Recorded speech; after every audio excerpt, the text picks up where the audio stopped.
Bonjour famille, j'espère que vous allez bien. Bienvenue sur la chaîne Channel A. Je suis ici pour vous informer, pour vous faire vibrer et pour réagir à tous les buzz, toutes les informations et toutes les actualités qui circulent sur la toile. Mettez-vous à l'aise, voici les nouvelles du jour. Bonsoir chers amis, bonsoir. Depuis tout à l'heure, j'ai vu, vous m'avez massivement bipé dans les directs aujourd'hui en ce qui concerne l'affaire du moment. J'ai regardé, je suis venu écouter, j'ai même vu une page, la Lionne officielle, sur le direct de Christelle Nadia Fotso, qui a dit que ça c'est le niveau de Marlène Mvuto. J'ai rigolé. Venez alors, je vous donne mon avis parce que vous pensez que parmi les congosseuses des réseaux sociaux, la seule qui puisse bien vous expliquer ce que Christelle Nadia Fotso, la fille du défunt milliardaire Fotso Victor, vous a expliqué. Vous m'avez bipé dans tous les directs. J'ai regardé, je suis venu regarder.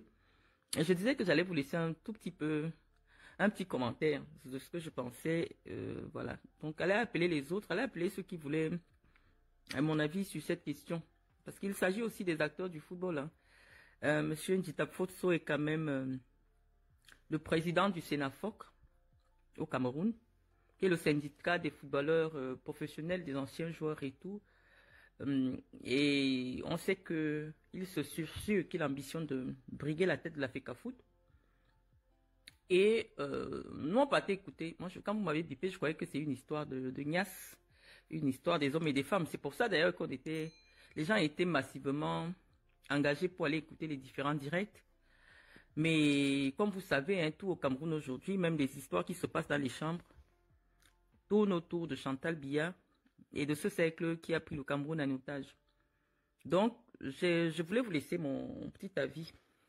À savoir que premièrement, sur le plan légal, les documents qui ont été publiés, n'étant pas des documents signés ou avec en tête, on ne saurait commenter et les attribuer à Monsieur Jérémy Ndjita Fotso, puisque ce sont des documents que n'importe qui peut saisir, soit pour salir le couple, soit pour porter atteinte à l'image de la personnalité qui est soupçonnée aujourd'hui comme étant celle qui ambitionne d'enlever Samuel Eto'o à la FECAFOOT.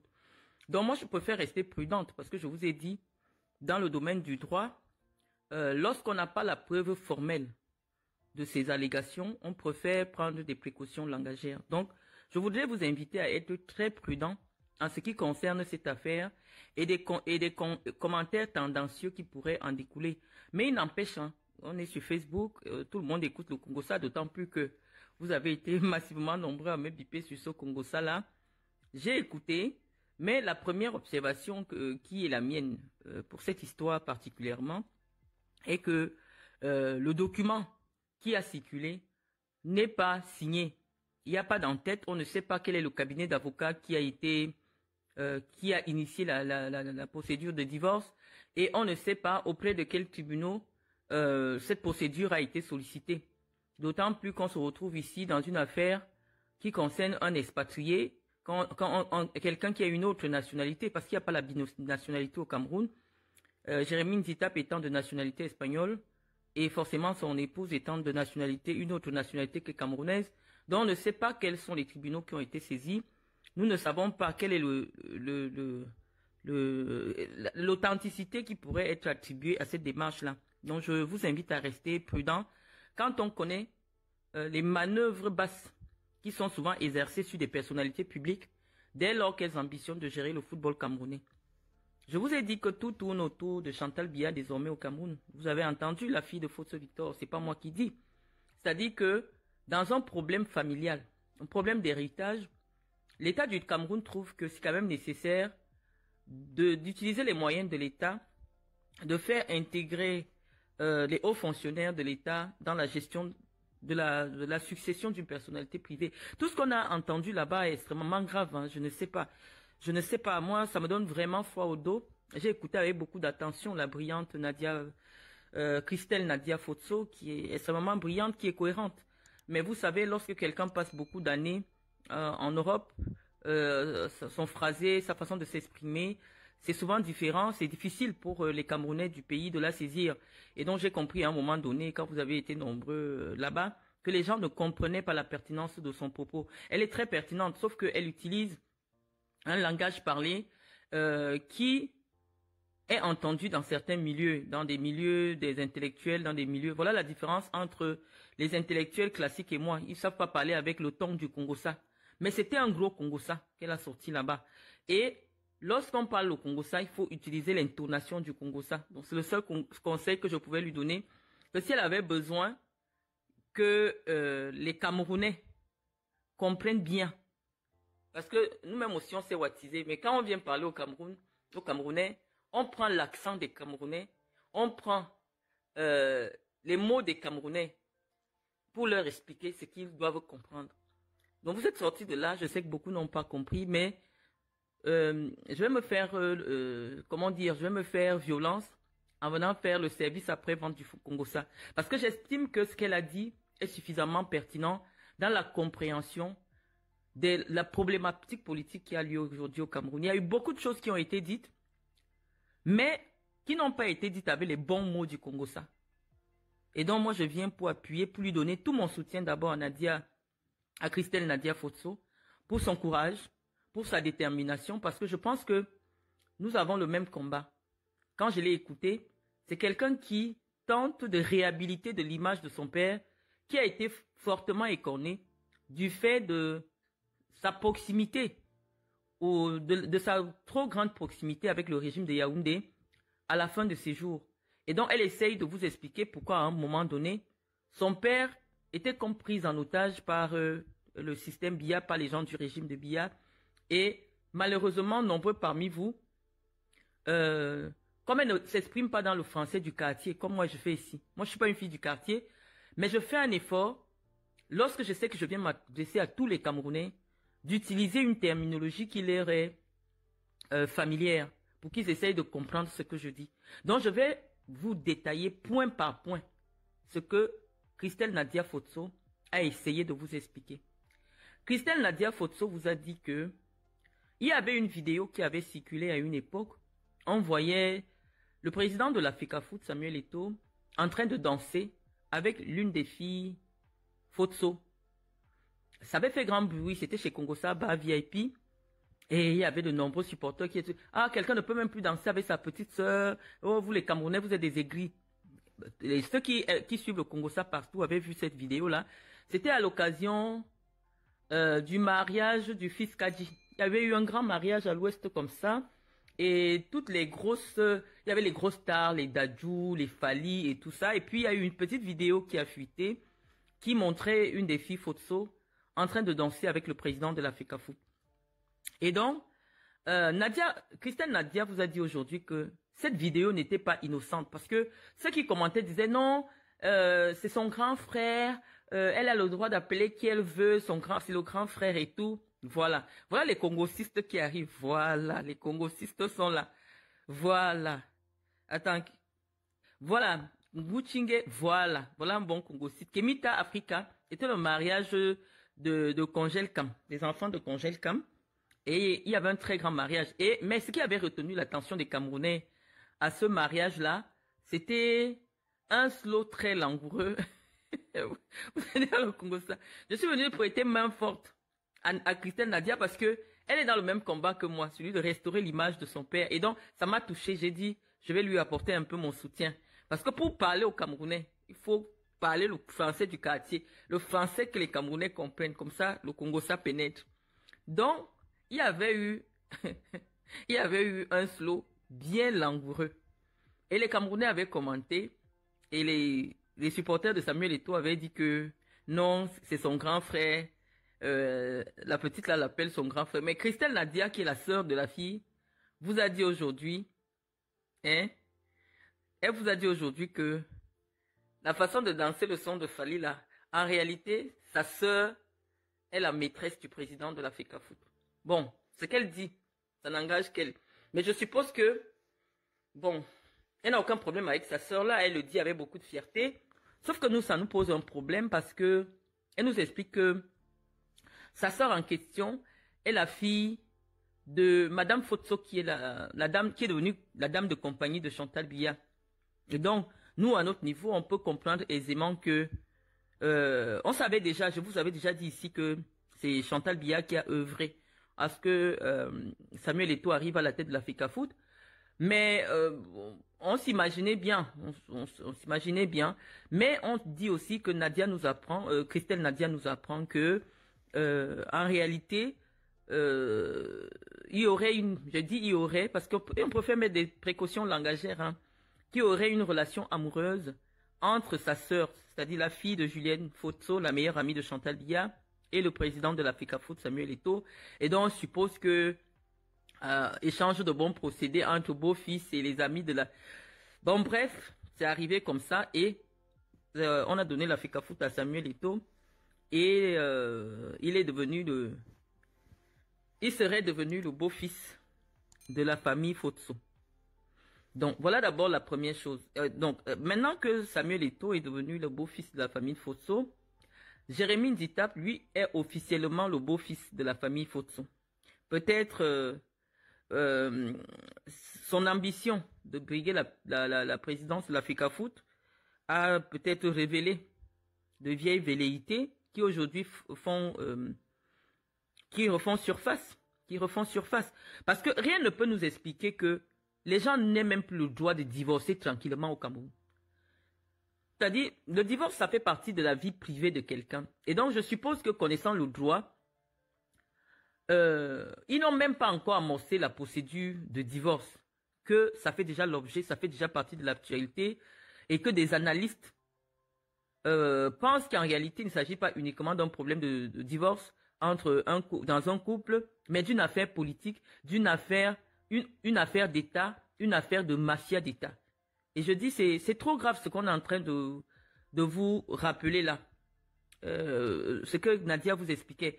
Et donc, nous avons eu cette première révélation, à savoir que la fille de la meilleure amie de Chantal Biya a mis le grappin sur le couple, sur Samuel Eto'o. Et donc, ceux qui demandaient souvent pourquoi Georgette Eto'o ne vit pas au Cameroun, vous pouvez bien comprendre, c'est pas facile. Si une fille est l'enfant de la meilleure amie de la première dame, elle arrache votre mari, c'est pas facile de vivre au Cameroun. Donc, il y a des choses qui ont été dites qui sont très graves et qui engagent les personnes qui ont dit cela. Mais nous, en tant que détaillants du Congossa, on vient quand même vous expliquer les tenants et les aboutissants de chaque chose. Parce que j'ai vu, vous avez cité mon nom là-bas, hein, comme si ça me concernait. Je suis venu regarder. Et voilà le premier élément. On nous apprend que cette famille est une famille très proche du pouvoir. Je vous avais déjà dit que ceux qui ont maintenu Paul Biya au pouvoir depuis 41 ans, ce sont les Bamileke. Ce sont les Bamileke qui financent le RDPC. Ce sont les Bamileke qui tiennent le RDPC. Et donc, le jour que les Bamileke vont vouloir que Biya quitte le pouvoir, Paul Biya va quitter le pouvoir. Mais tant que les Bamileke n'ont pas encore pris, parce que c'est eux qui décident. Je vous avais expliqué. Si vous suivez, si vous suivez mes directs, en dehors des petites sorties que je fais souvent au sujet des influenceuses, je vous avais expliqué dès le départ que ceux qui maintiennent le régime de Paul Biya depuis 41 ans, ce sont les Bamileke. Et je vous ai expliqué que à un moment donné, Paul Biya avait perdu la main dans le Grand Nord. Et il avait tellement perdu la main dans le Grand Nord qu'il a pensé qu'il fallait diviser le Grand Nord pour mieux régner. Parce qu'avant, c'était une seule région. Et donc, c'était une seule région qu'il a décidé de diviser en 4 régions pour qu'il n'y ait plus le bloc opaque. Et n'ayant pas la main sur les nordistes, il a fait des Bamileke des hommes forts.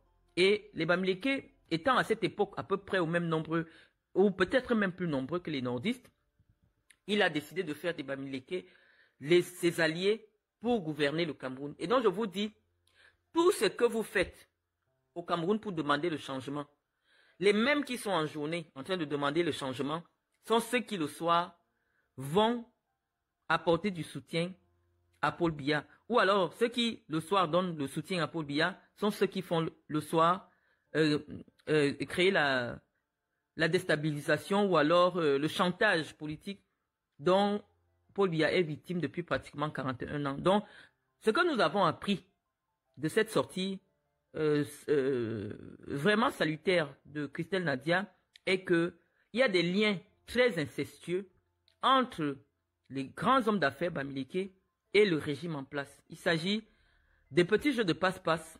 Nous avons entendu une république des copains. C'est une république des copains. Vous voyez, par exemple, tous les ministres, tous les secrétaires d'État, elle les appelle les tontons, les machins. C'est une république de copains. C'est pour vous faire comprendre que la république aujourd'hui est aux mains d'une petite poignée qui ne tient pas compte de la tribu, qui ne tient pas compte de l'ethnie. Il n'y a pas le tribalisme entre les gens d'en haut là-bas. Il n'y a pas le tribalisme. Parce que moi, ayant écouté Christelle Nadia, Fotso, elle est bien plus... Les Fotso qui sont des Bamileke sont plus implantés dans le régime que des gens comme nous, comme moi.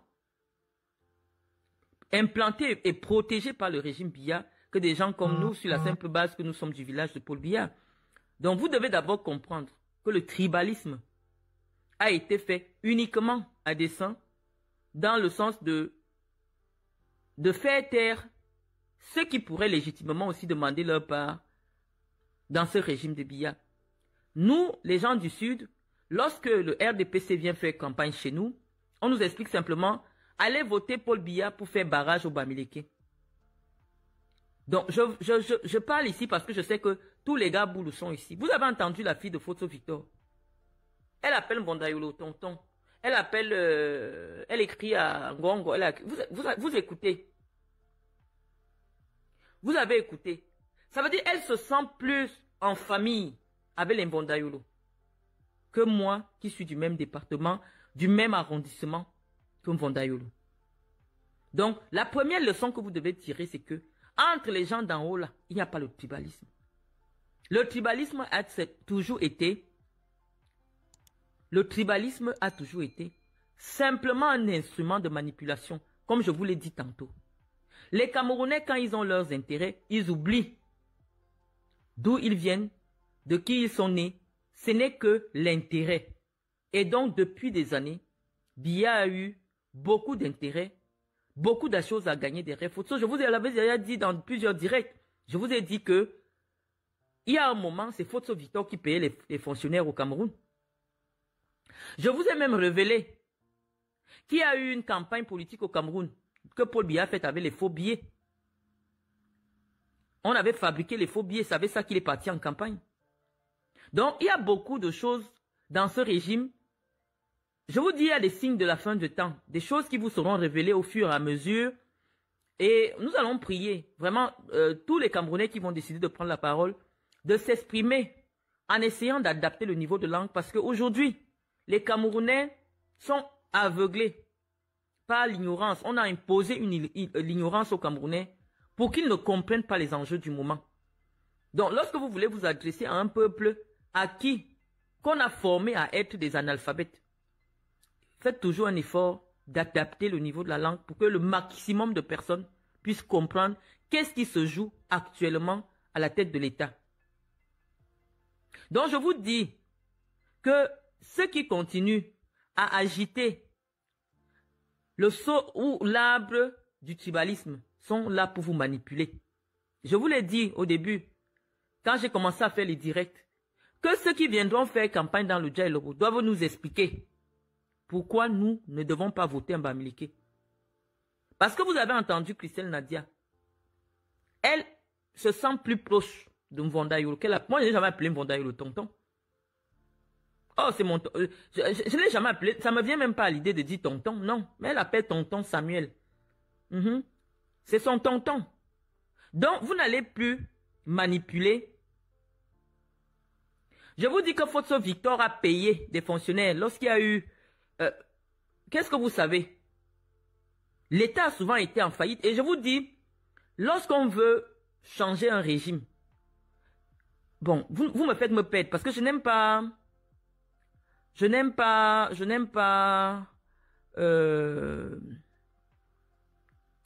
souvent dévier. Ceux qui connaissent mieux que moi, s'il vous plaît, allez faire vos directs. Je m'exprime sur ma page. Je vous explique que il y a eu des mois au Cameroun où l'État n'a pas pu payer les salaires des fonctionnaires. Et on a fait appel à Fotso Victor. Fotso Victor a pris son argent. Il a payé les fonctionnaires. Il y a eu des mois au Cameroun où l'État a été obligé de prendre des prêts pour payer les fonctionnaires. Parce que vous ne savez pas que 60% de l'économie au Cameroun tourne, fonctionne grâce aux fonctionnaires. Constatez que si un seul mois, l'État ne paye pas les fonctionnaires, vous allez comprendre que toute l'économie va chuter. Pourquoi? Parce que pendant longtemps, l'État a été le plus gros employeur. L'État du Cameroun, jusqu'à l'heure actuelle, est le plus gros employeur. Donc, si l'État refuse de payer les salaires, ou ne peut pas payer les salaires, les taximans ne pourront pas travailler pendant le mois. Les boutiquiers n'auront pas leur argent. Rien ne va fonctionner.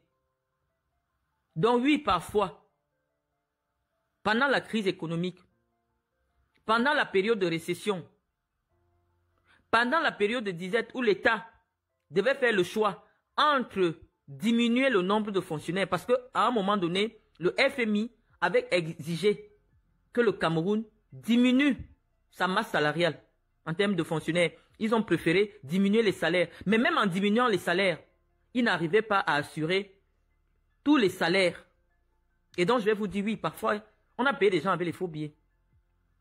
Parfois, on a payé avec l'argent des privés, comme Fotso Victor. Ça, il faut reconnaître ça. Si je parle de ça, c'est ce que je sais. C'était juste une parenthèse, mais ce n'est pas l'essentiel de ma communication.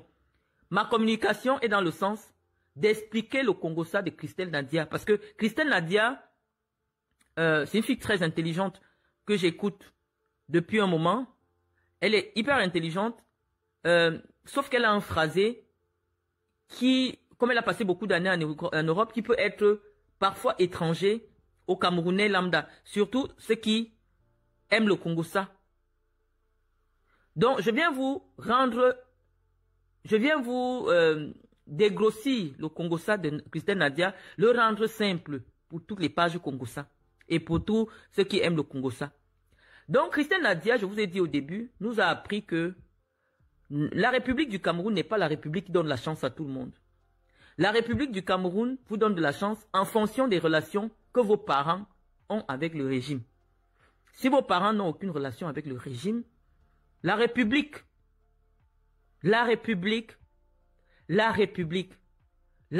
signifie la Respublica, la chose qui appartient à tout le monde. Christelle Nadia vous apprend que la chose qui appartient à tous les Camerounais est devenue la chose qui appartient à un petit groupe de personnes. Et ils se font des jeux de passe-passe. Et donc, si tu veux entrer dans ce système, je vous l'avais déjà dit dès le début, soit il faut devenir la maîtresse de quelqu'un, ou alors, elle nous a appris que les hommes aussi deviennent déjà les gigolos, hein, puisqu'elle appelle désormais son beau-frère Titap que c'est une fille. Donc, vous voyez même que les hommes se prostituent déjà au Cameroun. Et les hommes qui se prostituent au Cameroun ne sont pas ceux qu'on pouvait imaginer. Mais aujourd'hui, certains grands footballeurs qui ont eu le nom avant, parce que je sais que Jérémy Titap a gagné beaucoup d'argent dans le football, mais Christelle Nadia nous apprend aujourd'hui que, à la limite, il allait se prostituer dans leur famille. Et nous pensons qu'il n'est peut-être pas le seul qui aujourd'hui, à l'aune de sa brillante carrière ou alors de la réputation, la belle réputation de grand joueur de football qu'il a été, il a été obligé d'aller, je mets entre les griffes, se prostituer dans une famille, s'accrocher derrière une fille de milliardaire avec qui il n'avait rien en commun. Je vais recommencer en disant que tant que les documents ou alors les feuilles, parce que ces feuilles-là, on ne peut même pas les appeler documents officiels puisque il n'y a aucune signature, il n'y a aucun tampon, il n'y a rien, c'est juste des allégations comme ça balancées sur les réseaux sociaux. Nous devons rester prudents. Prudents premièrement sur la procédure de divorce et prudents aussi sur tout ce qu'on peut entendre derrière, sachant que en 2025, si l'on respecte le calendrier olympique, il doit avoir une élection à la FECAFOOT. Et donc les manœuvres de déstabilisation des éventuels candidats ont commencé. Et je vous dis que dans cette affaire, dans une affaire où on parle déjà des milliards, comme à la FECAFOOT et partout, tous les coups sont permis. Et donc moi, je préfère rester prudente parce que je me dis, quand j'ai lu ces papiers-là, un avocat qui veut vraiment obtenir le divorce d'après le droit camerounais, ce sont des allégations légères. Ce sont des allégations légères parce que nous savons que la seule cause péremptoire de divorce dans le droit camerounais, c'est l'adultère. Or, dans tout ce qui a été allégué, nous ne voyons aucun acte ou alors aucune preuve qui pourrait obliger le juge camerounais à prononcer un divorce dans ce couple-là. Donc c'est pour ça que j'ai dit, après, quand on voit un peu le niveau de certains avocats au Cameroun, voilà. Donc nous, on ne voit pas, personnellement, j'ai lu le truc, je ne vois pas comment un juge camerounais serait obligé de prononcer un divorce dans une affaire où une femme, qui peut avoir des raisons, soit de santé, soit de, je sais pas quoi, de ne pas dormir dans la même chambre que son mari. Ne pas dormir dans la même chambre que son mari ne peut pas être une cause de divorce. Sinon, Chantal devait déjà divorcer depuis. Il y a des hommes dans des maisons, ici surtout des hommes qui sont dans des cercles ésotériques, qui ne partagent pas la chambre de leur femme. Dans ces allégations-là, il n'est pas écrit que son mari dormait dans le salon. Non, il y a des hommes qui appartiennent à des cercles particuliers où ils sont obligés de dormir avec un cadavre sous le lit. Et dans cette chambre-là, ils ne dorment pas forcément avec leur femme. Donc le fait de ne pas dormir dans la même chambre que sa femme ne peut pas être une cause de divorce. Ça n'a pas de sens. Et ce n'est pas un motif pour humilier un citoyen sur Internet. Ne pas pouvoir dormir avec son épouse, ça ne veut pas dire qu'il a longtemps. C'est pour toi, Congo Saba VIP. Non. Je vous disais qu'au Cameroun, il n'y a pas le tribalisme. Quand je vois comment des pages détenues par des Bamileke s'acharnent à humilier Jérémie Ntitap, je dis au Cameroun, je le dis encore, je le répète, il n'y a pas un problème de tribalisme au Cameroun. Je disais que l'avocat qui veut solliciter le divorce de Ntitap, si c'est devant les tribunaux camerounais, ça va être compliqué d'obtenir le divorce sur la base de ces allégations-là. Les enfants dont la paternité est contestée aujourd'hui, si ce document est vrai, seraient nés à l'époque où la dame n'avait pas encore contracté le mariage avec Ntitap. D'après ce qu'on lit. Mais, connaissant un peu le système, c'est quelqu'un qui vient dans une relation en ayant pour atout principal sa nationalité espagnole. Nous connaissons les mamans. Peut-être à un moment donné, elle a voulu que ses enfants aient la nationalité. Des actes ont peut-être été refaits. Des actes de naissance. On est au Cameroun. Hein. Des actes de naissance ont été faits dans lesquels il a reconnu ces enfants-là. Parce que sur le plan de la loi, une femme qui était mariée, pour que ses enfants soient attribués à quelqu'un d'autre, la conception doit avoir lieu 180 jours après la prononciation du divorce. Or, ce n'est pas le cas pour les enfants là. D'après ce qu'on lit depuis dans les documents et d'après ce qu'on entend.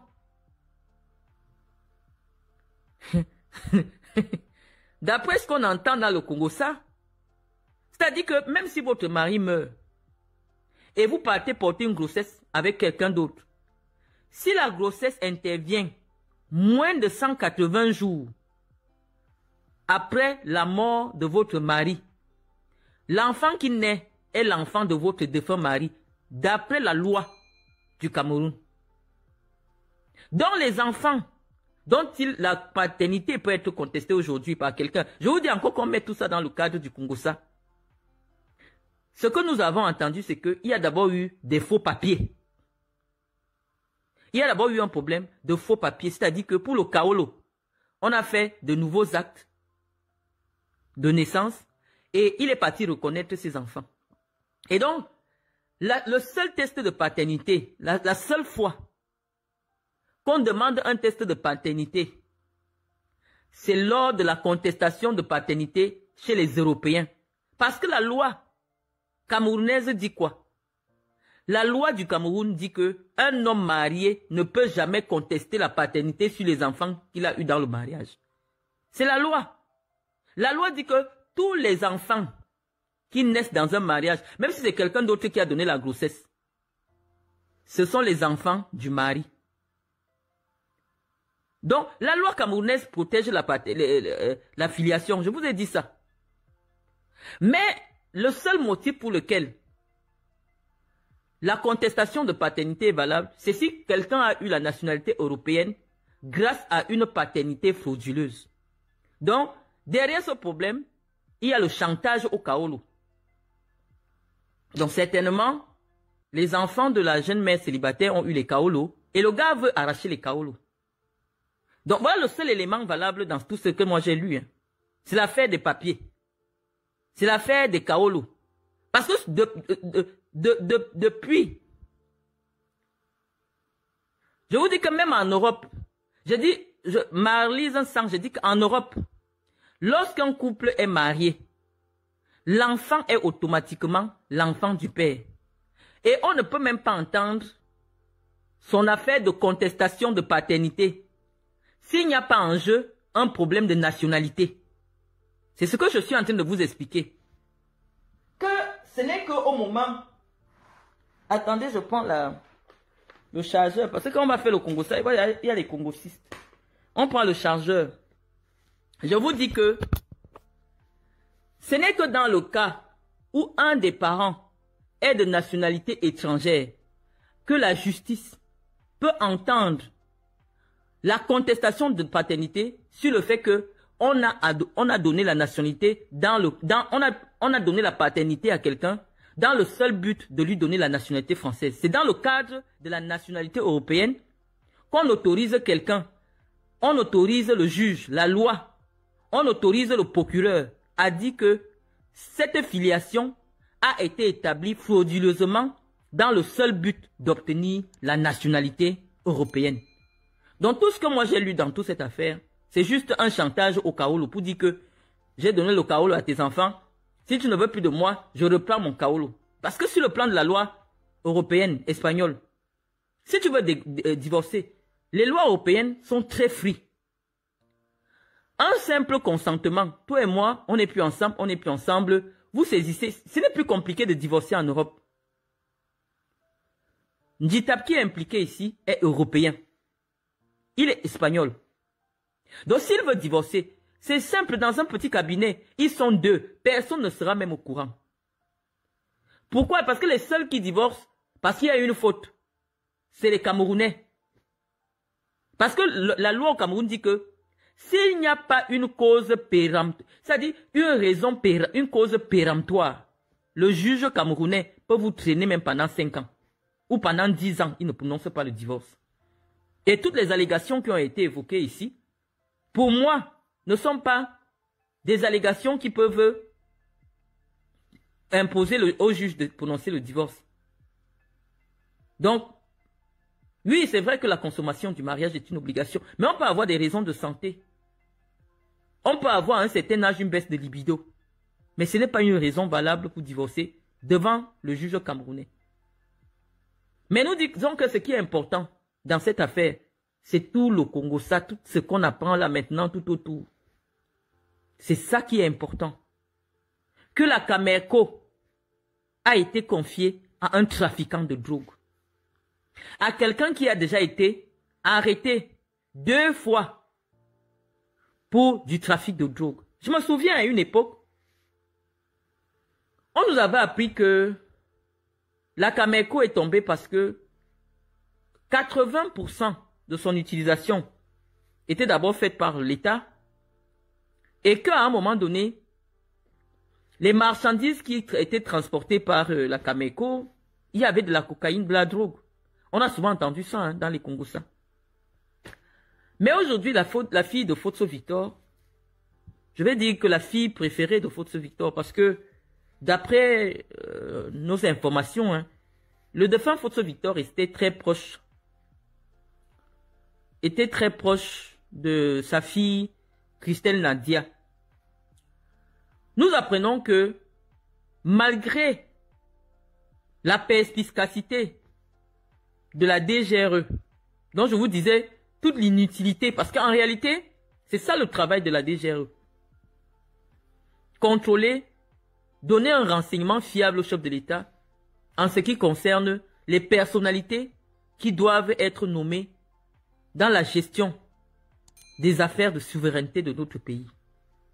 On vous dit alors que, malgré le passé suffisamment connu, suffisamment renseigné de Yves Michel Fotso, comme étant quelqu'un qui a déjà été épinglé lorsqu'il ne... Voilà, 2 fois pour trafic de drogue, Paul Biya l'a quand même nommé administrateur directeur général de la Cameco. Comme un cadeau à l'enfant de son partenaire. Et donc, nous on estime que c'est très grave. Ça veut dire que on nous a toujours expliqué que la Cameco était inscrite dans la liste noire des compagnies en Europe. Mais sans nous expliquer la véritable raison. On a appris que ces avions-là servaient en réalité aux grands patrons, aux narcotrafiquants qui occupent des postes politiques au Cameroun. On sait que Yves Michel n'étant qu'une petite main, ou alors étant le cerveau de cela. Mais on dit, tout ce qu'elle dit n'engage qu'elle. Je viens seulement vous rendre simple le Congo-ça. Donc, elle nous a même encore dit quelque chose de plus grave. Qu'on a demandé à Fotso que est-ce qu'il veut qu'on libère son fils. Et que c'est parce que Fotso Victor a autorisé la libération de son fils. Moi, je savais déjà que Paul Biya a décidé de mettre Yves Michel Fotso en prison parce que son père est allé se plaindre de Yves Michel Fotso par rapport auprès du président, par rapport à une transaction qui avait eu lieu ici en France, ou alors, dans laquelle le père avait estimé que Yves Michel avait pris son argent. Et donc, pour régler un problème familial, on a collé un problème d'État sur Yves Michel et on l'a mis en prison. Et donc, avant de le libérer, on a demandé l'autorisation à son père. Donc, les Camerounais, vous devez comprendre dans quel pays vous vivez désormais. Il y a des gens au Cameroun qui sont capables de libérer leurs enfants de prison, malgré le fait que la justice ait déjà pris la décision de 25 ans de prison et d'une condamnation à vie.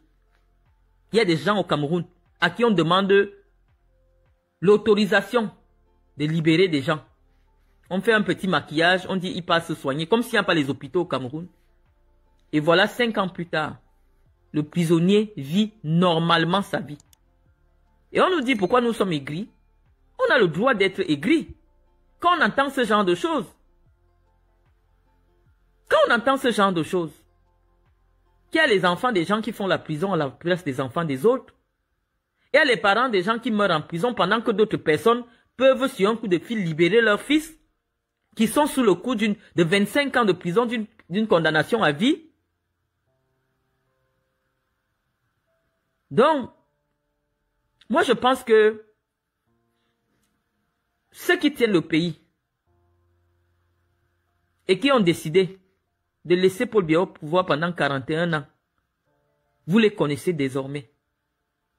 Parce que ce sont eux qui profitent de ce régime. Donc, vous allez nous appeler quand vous aurez décidé de libérer le Cameroun. Parce que tous les simagris qui se passent là, c'est juste, comme je vous ai expliqué, un groupe de fémans qui se sépare en 2 camps. Il y a le camp qui fait semblant de supporter et il y a un camp qui fait semblant de menacer. Pour qu'au final, ce soit un seul groupe qui profite. Les autres Camerounais sont spectateurs. La République des copains vous a déjà montré ses limites. La République des copains, c'est-à-dire des gens qui fonctionnent comme si l'État, c'est une petite épicerie. Ça entre ici, ça sort ici, tel couche avec tel ne couche pas avec tel. Voilà la République des copains. Et nous autres, nous n'avons pas les moyens d'influencer puisque nous n'avons pas l'argent. Le grand parti est entre les mains de ceux qui ont l'argent. Je vous ai dit, c'est officiel. Dans certaines régions du Cameroun où les gens ont l'argent. Si tu veux être sénateur, tu donnes 100 millions. Tu veux être député, tu donnes 50 millions. C'est officiel. Et nous autres, nous ne comptons pas. Malgré le fait qu'on vous dise tous les jours que oh, les bêtis ont le pouvoir. Non, vous n'avez aucun pouvoir. Quand vous entendez comment la décision vient de la présidence de la République sur qui doit être maire à Banjoun, vous voyez pourquoi une femme du rang de Julienne Fotso est obligée aujourd'hui de marcher comme dame de compagnie de Chantal Biya pour porter le sac de Chantal Biya. C'est parce qu'elle sait qu'en étant à côté là, elle gère mieux ses affaires. Elle a désormais le pouvoir de Chantal Biya sans être première dame. C'est elle qui décide. C'est la femme de Fotso qui décide maintenant. Elle permet à Chantal Biya d'avoir tout l'argent qu'elle veut, mais c'est elle qui a le pouvoir politique de Chantal Biya. Voilà donc la République dans laquelle vous vivez et où on accuse les bêtis de tout. Oui, les avions du Cameroun ont permis à certains de devenir milliardaires parce que nous, on va souvent comprendre, hein, nous tous on vit dans un même pays. L'argent vient d'où? Les milliards de gens viennent. Il n'y a aucune entreprise au Cameroun. Toutes les entreprises ont fermé. Toutes les entreprises du Cameroun ont fermé.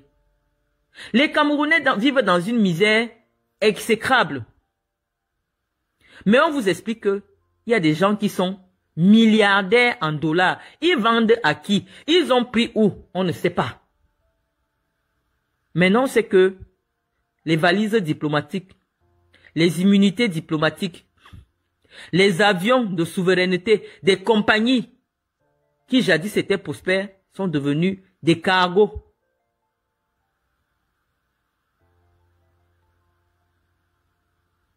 Pour transporter de la drogue et vendre à l'étranger.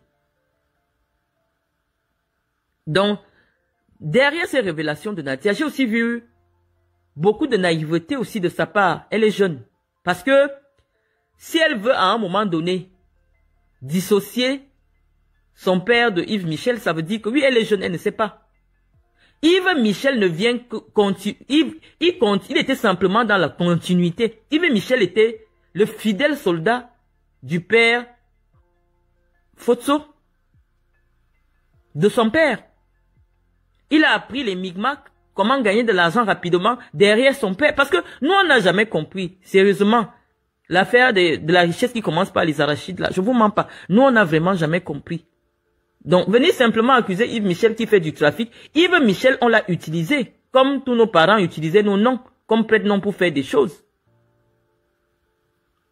Donc, moi, je pense à mon avis que dans son ambition de vouloir démontrer que l'œuvre la plus parfaite de son père, parce que Yves Michel, avant qu'à un moment donné, il veuille se prendre son indépendance de son père, et que son père lui prouve que tu ne peux pas être... Parce que c'est son père qui le met en prison.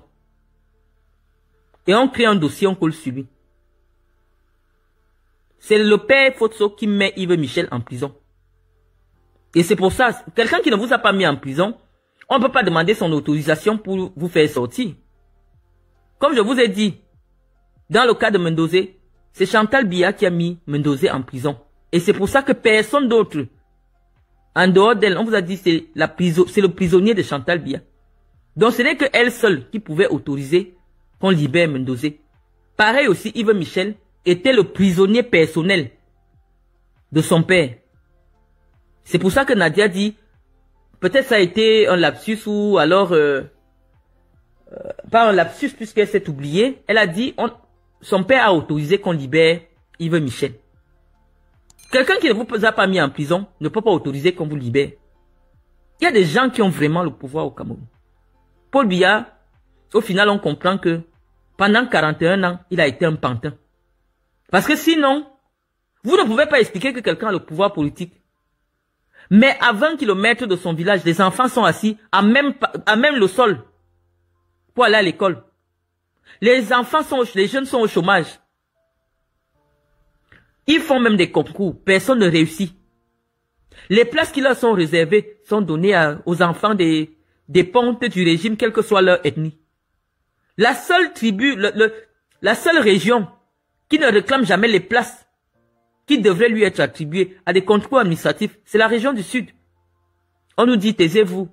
C'est vous qui avez le pouvoir. Quel pouvoir? Venez nous expliquer. Quel pouvoir vous avez? Vous entendez la fille de Fotso? Vous avez quel pouvoir? La meilleure route qui est actuellement construite est la nationale numéro 2, celle qui part de Yaoundé à Bafoussam. Allez voir. Qui gère le ministère des routes? Donc nous on a dit que le Tutsi, nous aussi on va voter un Bamileke. On s'en fout. Dès que quelqu'un sera là, juste pour sanctionner, nous allons voter un Bamileke. N'importe quel Bamileke qui sera candidat à la présidentielle, nous allons voter pour lui. Qu'on ne vienne plus vous dire que non, mobilisez-vous, créez un bloc pour barrer un Bamileke. C'est un motif de manipulation. Vous avez compris. Ceux qui sont dans les bonnes grâces du régime de Biya, on sait. Et lorsqu'ils vont décider, parce que ce sont eux qui prennent le Cameroun en otage depuis 41 ans, Biya n'a aucun pouvoir. Quand ils vont décider de libérer le Cameroun, ils vont nous appeler seulement. Nous, on n'a aucun pouvoir. On ne dit rien. Parce que rien ne peut expliquer que sur le plan logique, nous, on n'est pas nombreux. Nous sommes des gens pragmatiques. Je vous ai dit, ma parole aujourd'hui est la parole de 95% des jeunes du Sud. Ça veut dire que si on part aux élections, nous, on ne va pas voter Paul Biya. Mais expliquez-nous comment Paul Biya gagne toujours. Nous, on veut comprendre. Parce que nous sommes sûrs que si on part au vote aujourd'hui, nous n'allons pas voter pour lui. Parce qu'il ne nous fait rien. Il ne nous donne rien. Nous voici même aussi, on est même déjà en exil. Donc expliquez-nous. Parce qu'on vous écoute partout, vous êtes dans les directs, vous voulez le changement, vous voulez le changement. Quel changement vous voulez? Si dans la journée, vous êtes contre Biya et la nuit, vous votez pour lui.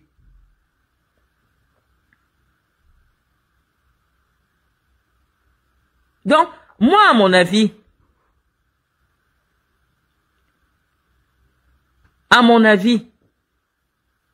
la chose essentielle que nous retenons dans cette affaire, c'est que les grands hommes d'affaires Bamileke, les grands hommes d'affaires de l'Ouest ont accompagné Biya pendant 41 ans. Ont gouverné avec Biya pendant 41 ans. Ont eu tous les pouvoirs pendant 41 ans. Et donc il n'y a aucune tribu au Cameroun qui doit être tenue pour comptable dans ces 41 ans de gabégie. Lorsqu'on décide d'utiliser une compagnie nationale comme Air Cocaïne, Cameco est devenu Air Cocaïne. On vous a trompé avec cette affaire de tribalisme. Je vous l'ai dit au débat, au début. Donc c'est important, on ne va pas... Ce n'est pas parce que vous n'êtes pas d'accord avec moi que vous allez venir écrire n'importe quoi sur ma page. Les jeunes du Sud disent qu'ils sont fatigués. Les jeunes et les vieux du Sud Cameroun disent qu'ils sont fatigués. Mais nous savons que nous n'avons aucune possibilité. Quand vous allez décider de libérer le Cameroun, appelez-nous. Moi aussi, vraiment l'exil, je ne sais même pas si je peux supporter 5 ans d'exil. Quand vous allez décider de libérer le Cameroun, appelez-nous. Donc, je vais pas m'éloigner du Congo-Ça parce que ce qui nous réunit ici ce soir, c'est le Congo-Ça. On va parler du Congo-Ça. Je vous ai dit que Jérémy Njitap est simplement victime d'une cabale. D'une cabale qu'il a lui-même orchestrée. Moi, j'ai connu Jérémy Njitap, pas en tant que tel, je le voyais parmi les joueurs de foot comme les autres. Hein. Mais je me souviens qu'à une époque, il était associé à Samuel Eto'o dans la gestion de la boîte de nuit qu'on appelait le Katios. Ils étaient associés, ils avaient pris la gestion du Katios et tout ça. À la fin même, Jérémy Njitap a été obligé de d'abandonner Samuel Eto'o avec le projet. Je savais que Samuel Eto'o et Jérémie Nditap étaient très proches, mais ils ont toujours été dans une relation de je t'aime moi non plus, je t'aime moi non plus. Mais la vérité est que Jérémie Nditap ne peut pas prendre la FECAFOOT. Parce que je vous ai dit, pour prendre la FECAFOOT, il faut être quelqu'un qui a des moyens et qui sait les donner. Depuis des années, nous tous qui sommes dans le football, nous savons que la générosité n'est pas la première qualité de Jérémie Nditap, parce que avec le SINAFOC, Jérémie Nditap gère des milliards qui viennent de la FIFA. C'est beaucoup d'argent. Mais nous ne pouvons pas vous dire concrètement. Les Camerounais même ne savent pas trop à quoi sert ce truc-là. Or, la FIFA finance pour qu'il y ait un suivi des anciens joueurs de football. Donc, s'il n'y a rien de palpable au niveau du SINAFOC, je ne pense pas qu'il soit une bonne option pour la FECAFOOT. Mais comme Christelle Nadia vous a dit, ce ne sont même pas les électeurs qui décident. Et parce que ce ne sont pas les électeurs qui décident, actuellement, Jérémie Nditap est en train de chercher un réseau. Le réseau le plus puissant. Le réseau le plus puissant que le réseau de la belle-mère entre les griffes de Samuel Eto'o. Parce que Christelle Nadia nous apprend que Samuel Eto'o, c'est son beau-frère. Donc, et comme sa belle-mère est la dame de compagnie de Chantal Biya, et que actuellement c'est Chantal Biya qui gouverne le Cameroun, c'est un peu compliqué pour quelqu'un d'enlever Eto'o à la FECAFOOT. Tant que Chantal Biya est au pouvoir. Donc c'est très compliqué. Donc moi, s'il y avait un conseil à donner à Jérémie Nditap, il n'a qu'à voir. Il n'a même pas encore parlé. S'il n'a pas envie de se retrouver en prison, s'il n'a pas envie de se retrouver assassiné, qu'il laisse ses affaires de FECAFOOT. Il a la nationalité de football même en général au Cameroun. Parce que tel que c'est parti là, avec toutes ces révélations et tout ce qui... Il va vivre un acharnement qui va se terminer soit par son assassinat, soit par son emprisonnement. Donc mon conseil à Jérémie Nditap, je pense que ce qui se passe actuellement, c'est juste l'avertissement.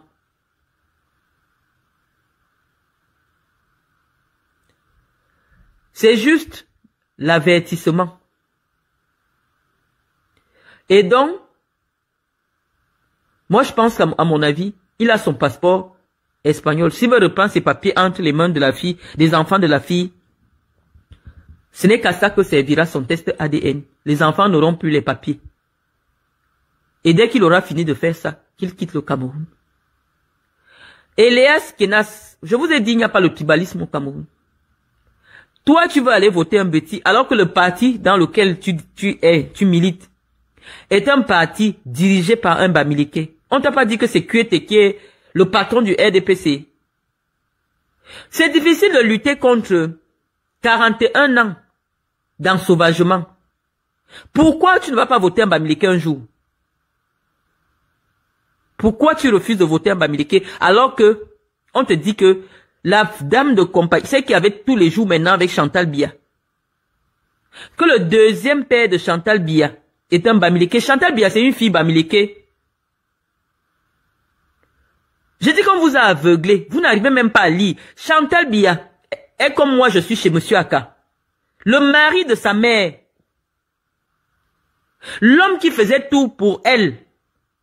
C'est pour ça que Chantal Biya a insisté que sa mère épouse Ernest. Parce que lorsque le président exige que la mère de la femme qu'il va épouser soit mariée, on a proposé un homme Béti, hein. Parce que les gens voulaient récupérer, oui, être le beau-père du président de la République, c'est une relation. Les gens voulaient se proposer. Et Chantal Biya a dit, c'est Ernest qui aidait ma mère quand on n'avait rien. Un Bamileke. C'est Ernest qui a toujours été là pour nous quand on n'avait rien.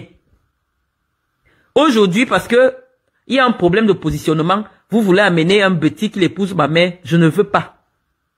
C'est un Bamileke qui a épousé la mère de Chantal Biya. Et donc Paul Biya, c'est le beau-fils de Bamileke. Chantal Biya est la fille adoptive de Bamileke. Donc, expliquez-nous alors pourquoi on doit rester dans la haine des Bamileke. Vous voyez, quand elle vient dans des cérémonies, elle porte le ndop. Elle est la fille des Bamileke. Elle est la fille des Bamileke. Chantal Biya est la fille des Bamileke. Donc je vous ai dit, je prends seulement tout ce que je fais pour vous sensibiliser que au Cameroun, il n'y a pas un problème de tribu. Et qu'actuellement, ceux qui dirigent le Cameroun, c'est la famille de Paul Biya et un groupuscule de Bamileke très puissant. Tant qu'ils tiennent Paul Biya, même si Paul Biya a 100 ans, même si Paul Biya a 100 ans, Paul Biya sera président. C'est pour ça qu'il s'en fout de vous. Quelqu'un me dit va voter les Bamileke seul. Moi, je vais voter un Bamileke. Je ne me cache pas. Même si, je ne sais pas, le Bamileke qui sera candidat, je ne vais plus regarder la tribu de quelqu'un. Moi, je vais voter le Bamileke là.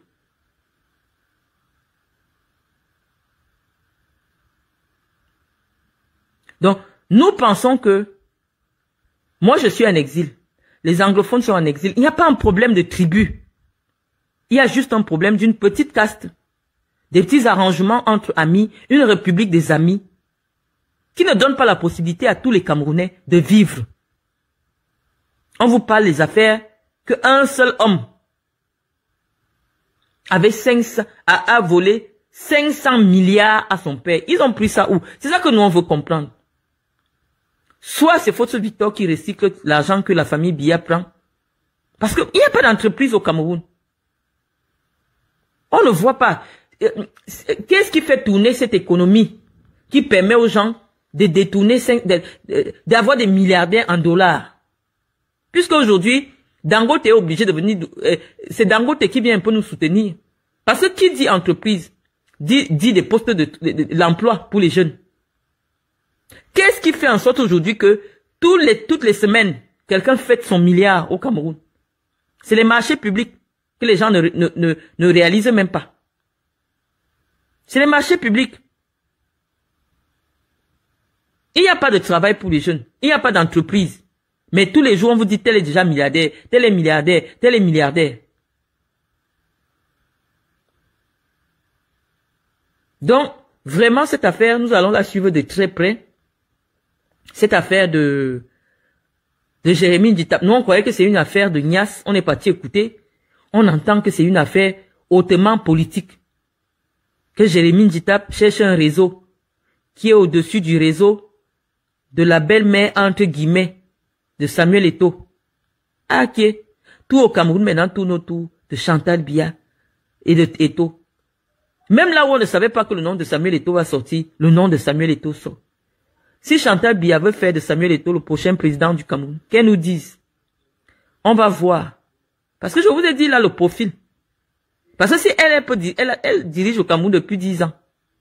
Donc Samuel Eto'o aussi peut diriger le Cameroun. Nous on veut savoir. On ne doit pas laisser les Camerounais dans l'incertitude jusqu'en 2025.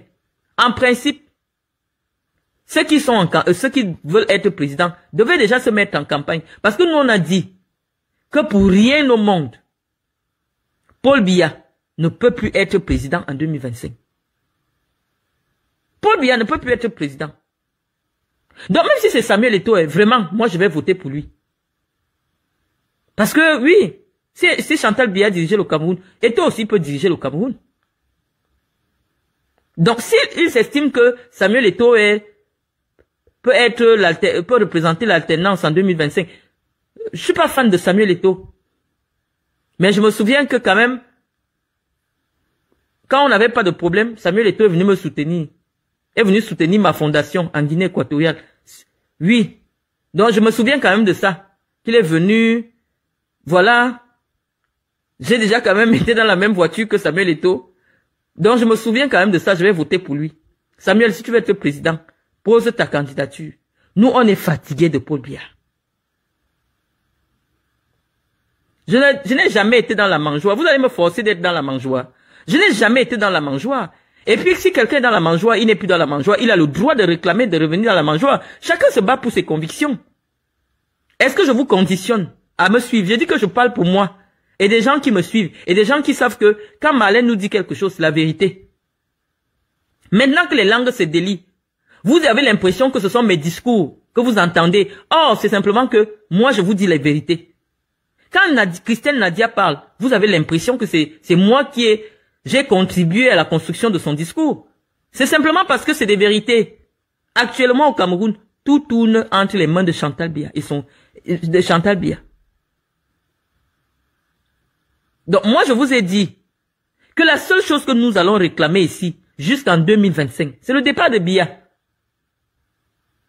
Avec le nombre de supporters que Samuel Eto'o a, oui, n'importe quel parti peut l'investir. Cabral Liby est moins impactant que Samuel Eto'o. Cabral Liby, si tu aimes la jeunesse camerounaise, donne l'investiture à Samuel Eto'o.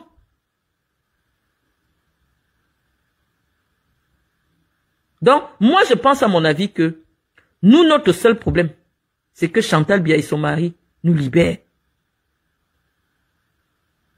Je ne vous ai jamais dit quelque chose qui ne soit pas vrai. Quand je vous dis quelque chose, c'est pour ça que quand c'est moi qui parle, vraiment sans fanfaronnade, 99 des choses que je dis, c'est des choses que je peux prouver et que des gens connaissent que c'est la vérité.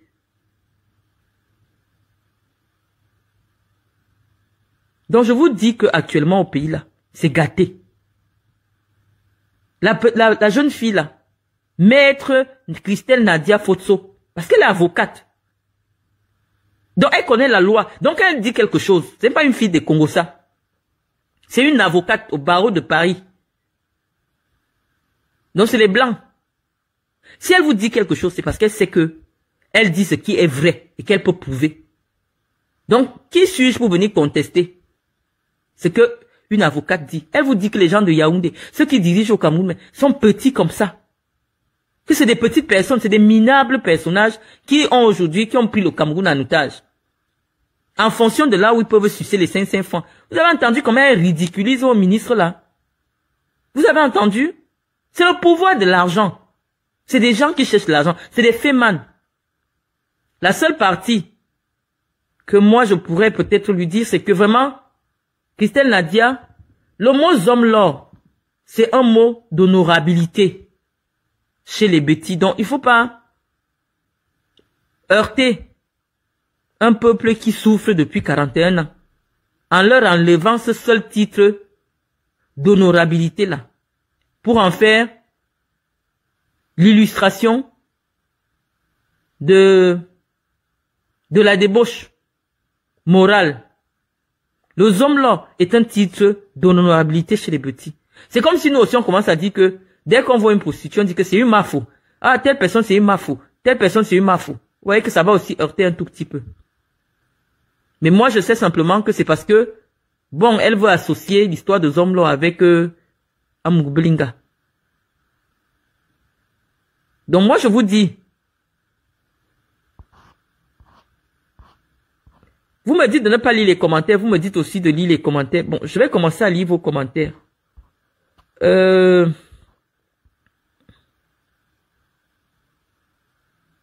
Bon, quelqu'un me dit, voilà, tout tourne autour de toi et pas les Camerounais. Tu te sais de un point, c'est tout. Je ne sais pas si c'est à moi que Ghislaine BM s'adresse. Vous savez, la difficulté avec moi, c'est que j'ai étudié la communication. Lorsque je m'approprie le langage, lorsque je m'approprie une démarche, c'est parce que je ne veux pas que vous encore, vous venez dire, parle pour toi seul, ne parle pas pour nous. Oui, je parle pour moi seul. Mais comme je parle pour moi seul, mon discours est audible et se fait entendre dans les oreilles de plusieurs. Donc, quand je parle de moi, je parle pour que les gens s'identifient à eux-mêmes. Il ne faut jamais communiquer pour le groupe. Parce que la foule n'est pas fidèle. Il faut toujours communiquer. Si vous voulez que vos discours soient impactants, communiquez toujours comme si c'est vous qui parliez. Donc, je ne suis pas candidate à quoi que ce soit. Pour que vous veniez me dire, je parle au nom des Camerounais. Non, je parle à mon nom. Et celui qui veut s'identifier à ce que je dis, crée son propre chemin dans son cerveau en fonction de ce que je dis.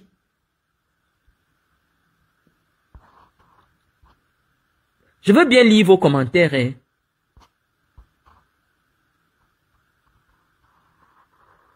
Il s'est écrit son nom. Je vous ai dit, Samuel Eto'o est candidat. Je vais voter pour lui.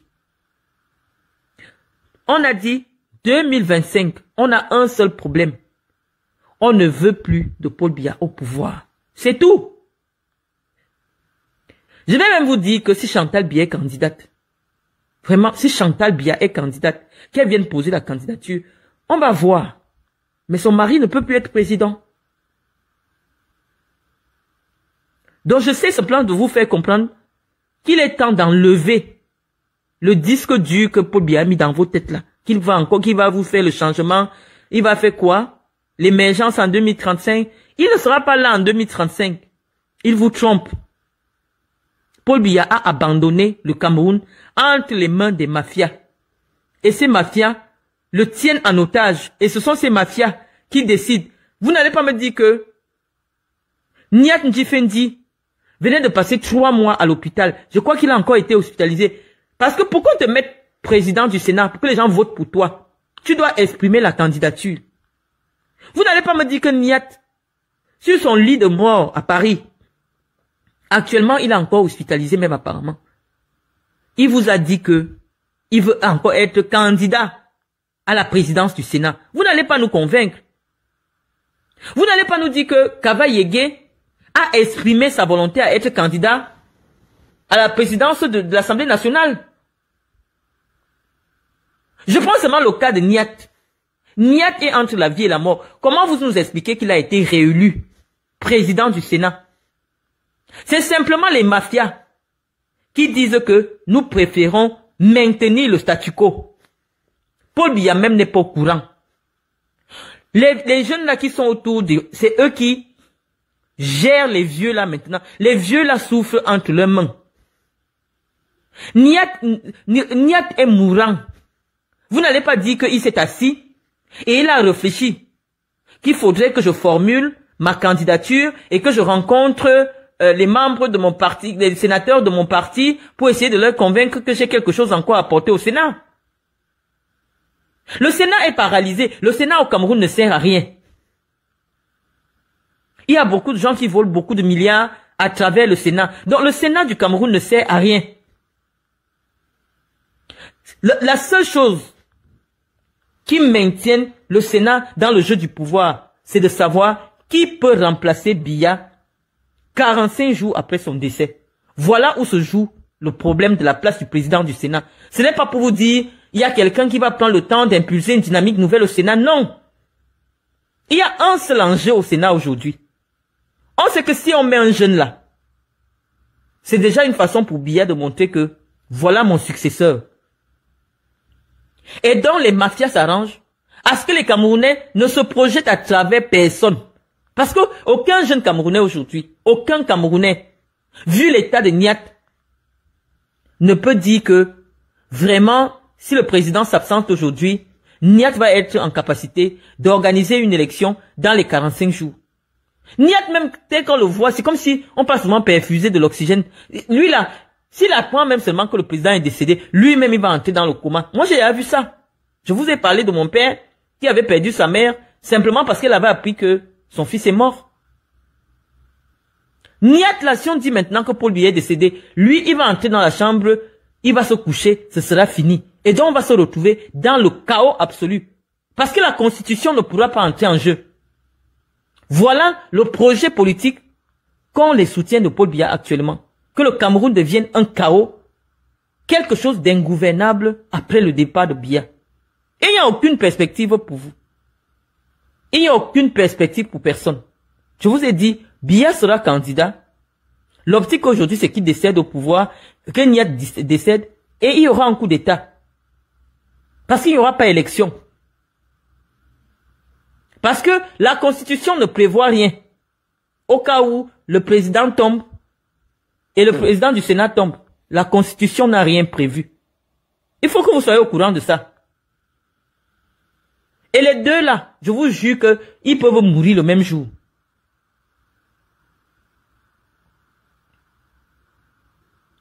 Quand Quand vous lisez la carte, lisez quand même la carte. Lisez bien la carte. Il n'y a rien au Cameroun actuellement. Donc la seule chose à faire, c'est une mobilisation générale pour que Biya parte grâce aux urnes.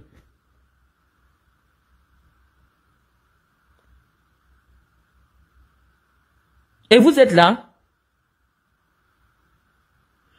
à venir sur les directs, à dire va voter Tebamileke tout seul. Non, il n'y a pas un problème de tribu au Cameroun.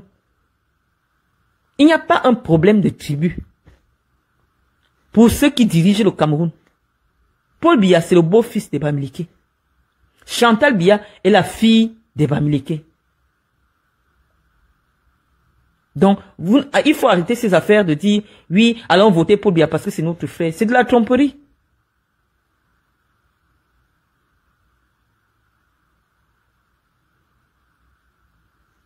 Donc, moi, je veux bien vous lire, hein.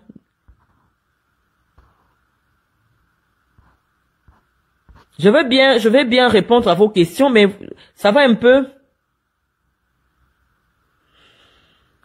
Nous, c'est pas déjà le personnel, c'est que dans aucun pays du monde, on ne peut être à un an, à moins d'un an, d'une élection cruciale. Et les gens ne se prononcent pas. Vous savez que qui est candidat au Cameroun? Nous avons déjà entamé 2024. Qui est candidat? La candidature de Maurice Kamto est entre parenthèses. Parce que je sais que ils vont utiliser des éléments de la Constitution pour empêcher à Maurice Kamto d'être candidat. Donc je vous ai dit que ce n'est pas sûr que Maurice Kamto soit candidat en 2025. Je vous le dis encore. Donc ne laissez pas là perdre votre temps pour... Je vous dis, tel que c'est parti là, parce qu'ils savent que Maurice Kamto est violent. Que Maurice Kamto ne va rien laisser passer. Vous avez vu, ils veulent déjà enlever l'immunité parlementaire à Nietzsche parce que, en tant que parlementaire, il est le seul qui peut donner, qui peut faire que son parti, s'il a créé un parti, que le parti investisse Maurice Kamto. Or, s'il va en prison entre-temps là, et que il soit destitué, je sais pas, il perd son poste de député, il pourra pas investir Maurice Kamto. Donc la candidature de Maurice Kamto est hypothétique. Moi, je le sais. Et moi, je sais que, d'après la lecture de la carte, telle que les gens l'empartent là, Maurice Kamto ne sera pas candidat en 2025. On va vous présenter des candidats qui vont même tellement vous énerver que vous allez revoter Paul Biya. Donc, là où on est parti là, c'est la direction du chaos. Moi, je vous dis déjà, hein, ceux qui veulent partir en exil, même au Gabon, commencez à partir. Parce qu'au Cameroun, ça va barder. Bientôt. Donc, les amis,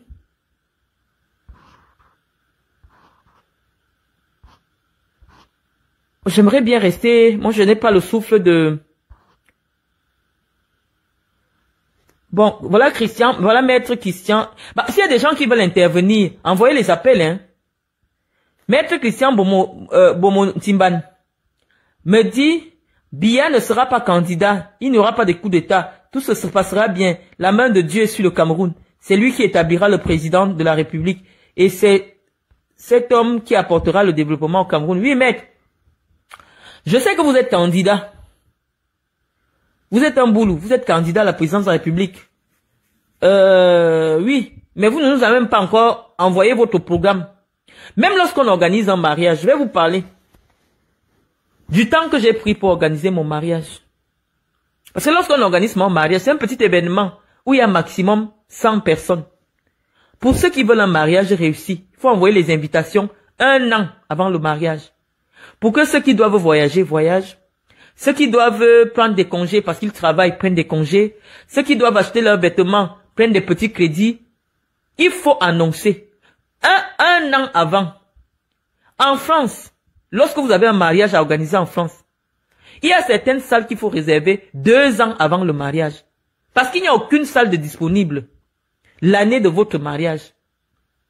Donc, lorsque vous voulez organiser un mariage, vous devez réserver la salle 1 an avant le mariage. Les prestataires, il y a une période ici en France, il n'y a quasiment pas de mariage. Donc les prestataires, les traiteurs, les décoratrices, eux, ils travaillent sur 3 mois ou 4 mois à partir du mois d'avril. Parce que les Blancs ne se marient pas trop quand il fait froid. Ils aiment se marier quand le soleil commence à sortir là en avril. Donc, si vous ne réservez pas un prestataire de mariage 1 an ou 2 ans avant le mariage, vous n'aurez personne pour organiser votre mariage. Donc, je prends l'exemple du mariage pour expliquer aux Camerounais que lorsqu'il y a un événement important dans la vie des gens, on organise cet événement pendant 2 ans pour qu'il n'y ait pas de fausses notes. Mais aujourd'hui, les Camerounais ne savent même pas. Ils sont dans l'esprit. Ils ne savent même pas. Est-ce qu'il y aura l'élection des députés avant? Est-ce qu'il y aura les élections? Vous comprenez déjà qu'on vous attire vers le flou. Nous, on ne s'attend à rien en 2025 là. Il n'y aura rien. On vous entraîne dans le flou. Dans un pays sérieux, les candidats devaient déjà se déclarer. On ne dit pas qu'on est candidat alors qu'on ne connaît pas encore le parti qui va vous investir. Quand Maurice Kamto vient nous dire, j'ai fait alliance avec tel parti qui a des élus. Et ces élus-là, les Camerounais savent déjà que ce parti-là va accompagner le candidat Maurice Kamto. Et si Maurice Kamto sait, au fond de lui, qu'actuellement, aucun parti ayant des élus ne l'a pas investi, qu'il arrête de dire aux gens qu'il sera candidat. Parce qu'il ne le sera pas. Il est simplement en train de jouer le jeu du système, qui est de tourner les Camerounais en rond, de perdre du temps, et le dernier jour, vous allez découvrir. Parce qu'on connaît la Constitution. La Constitution ne va pas changer avant 2025. Non, il n'y aura aucun changement de Constitution. Le code électoral ne va pas changer d'ici avant 2025, avant 2025. Donc moi, je ne comprends pas. Quelle est l'élection que le Cameroun est en train de préparer en 2025? Il n'y a pas d'élection. Vous êtes resté comme ça, on vous a seulement supplié que Niat vient d'être réélu au Sénat. Kavaï vient d'être, les Camerounais ne sont même pas au courant du fonctionnement. On fait tout ça pourquoi? Pour installer l'idée du statu quo dans vos têtes. Parce que si le vent du changement commence à souffler au Sénat, un changement à la tête du Sénat actuellement va bouleverser le pays. Les gens vont savoir que il y a quelqu'un qu'on prépare déjà pour remplacer Paul Biya. C'est pour ça qu'on ne peut pas changer le président du Sénat. C'est pour ça qu'on peut faire des sacrifices pour qu'il continue seulement à respirer. Jusqu'en 2025, même si lui-même n'en peut plus. On ne va pas nous dire que Niat a demandé à être président du Sénat.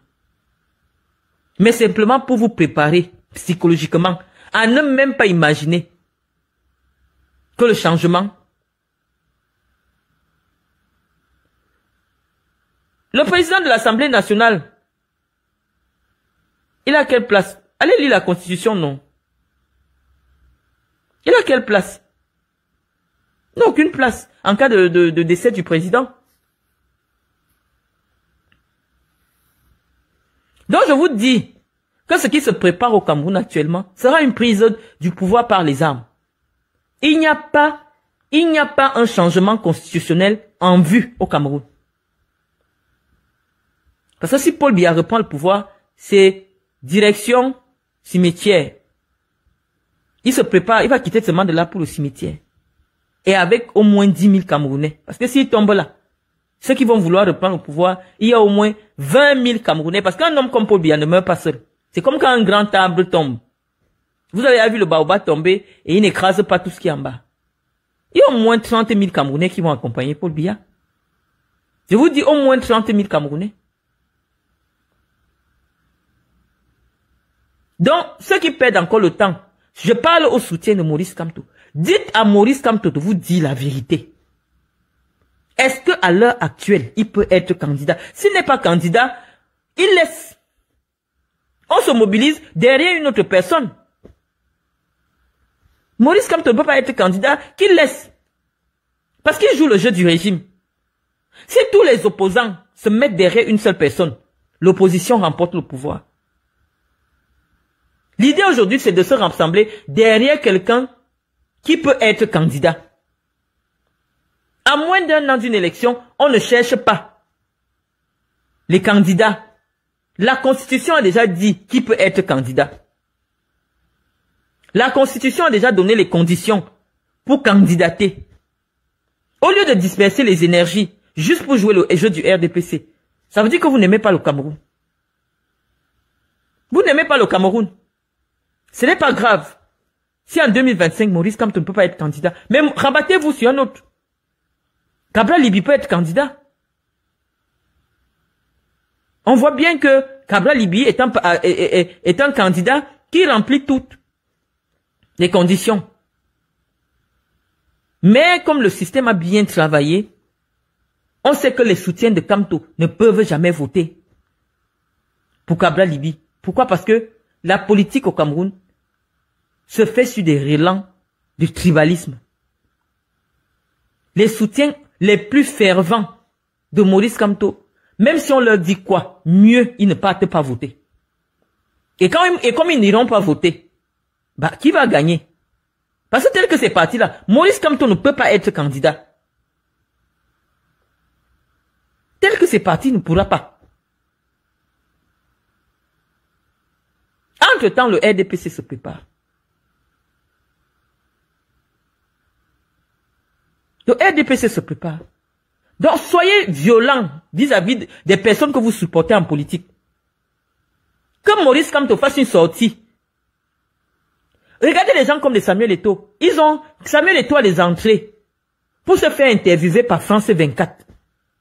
Pourquoi Maurice Kamto ne se fait pas interviewer par France 24 aussi? Vous les gens du MSC là.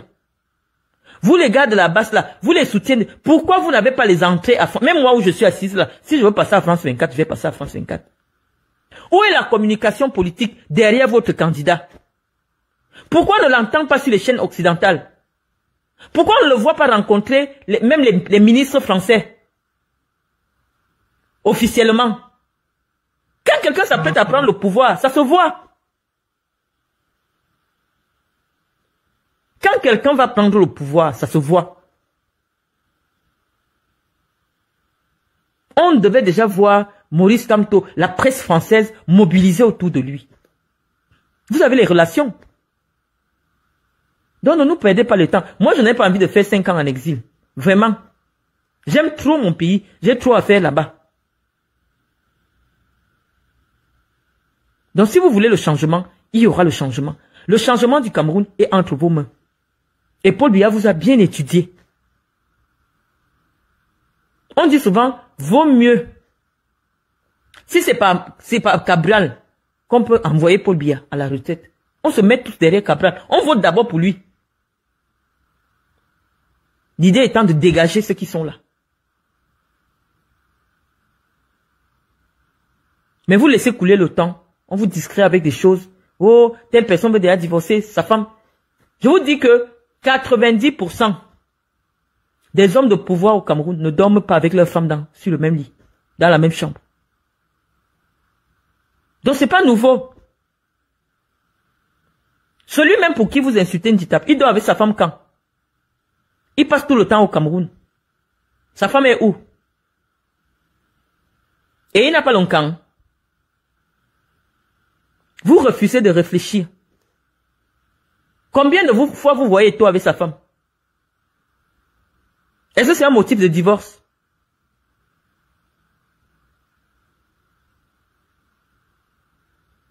Donc on vous dit qu'il y a des entreprises, ou dit surtout ces affaires des blogueurs que vous voyez là, les pages à 100 000 et quelques. Personne ne peut gouverner le Cameroun sans donner l'argent au Boris Berthold, tout ça, non. Les gars sont contrôlés, ils sont dans des systèmes.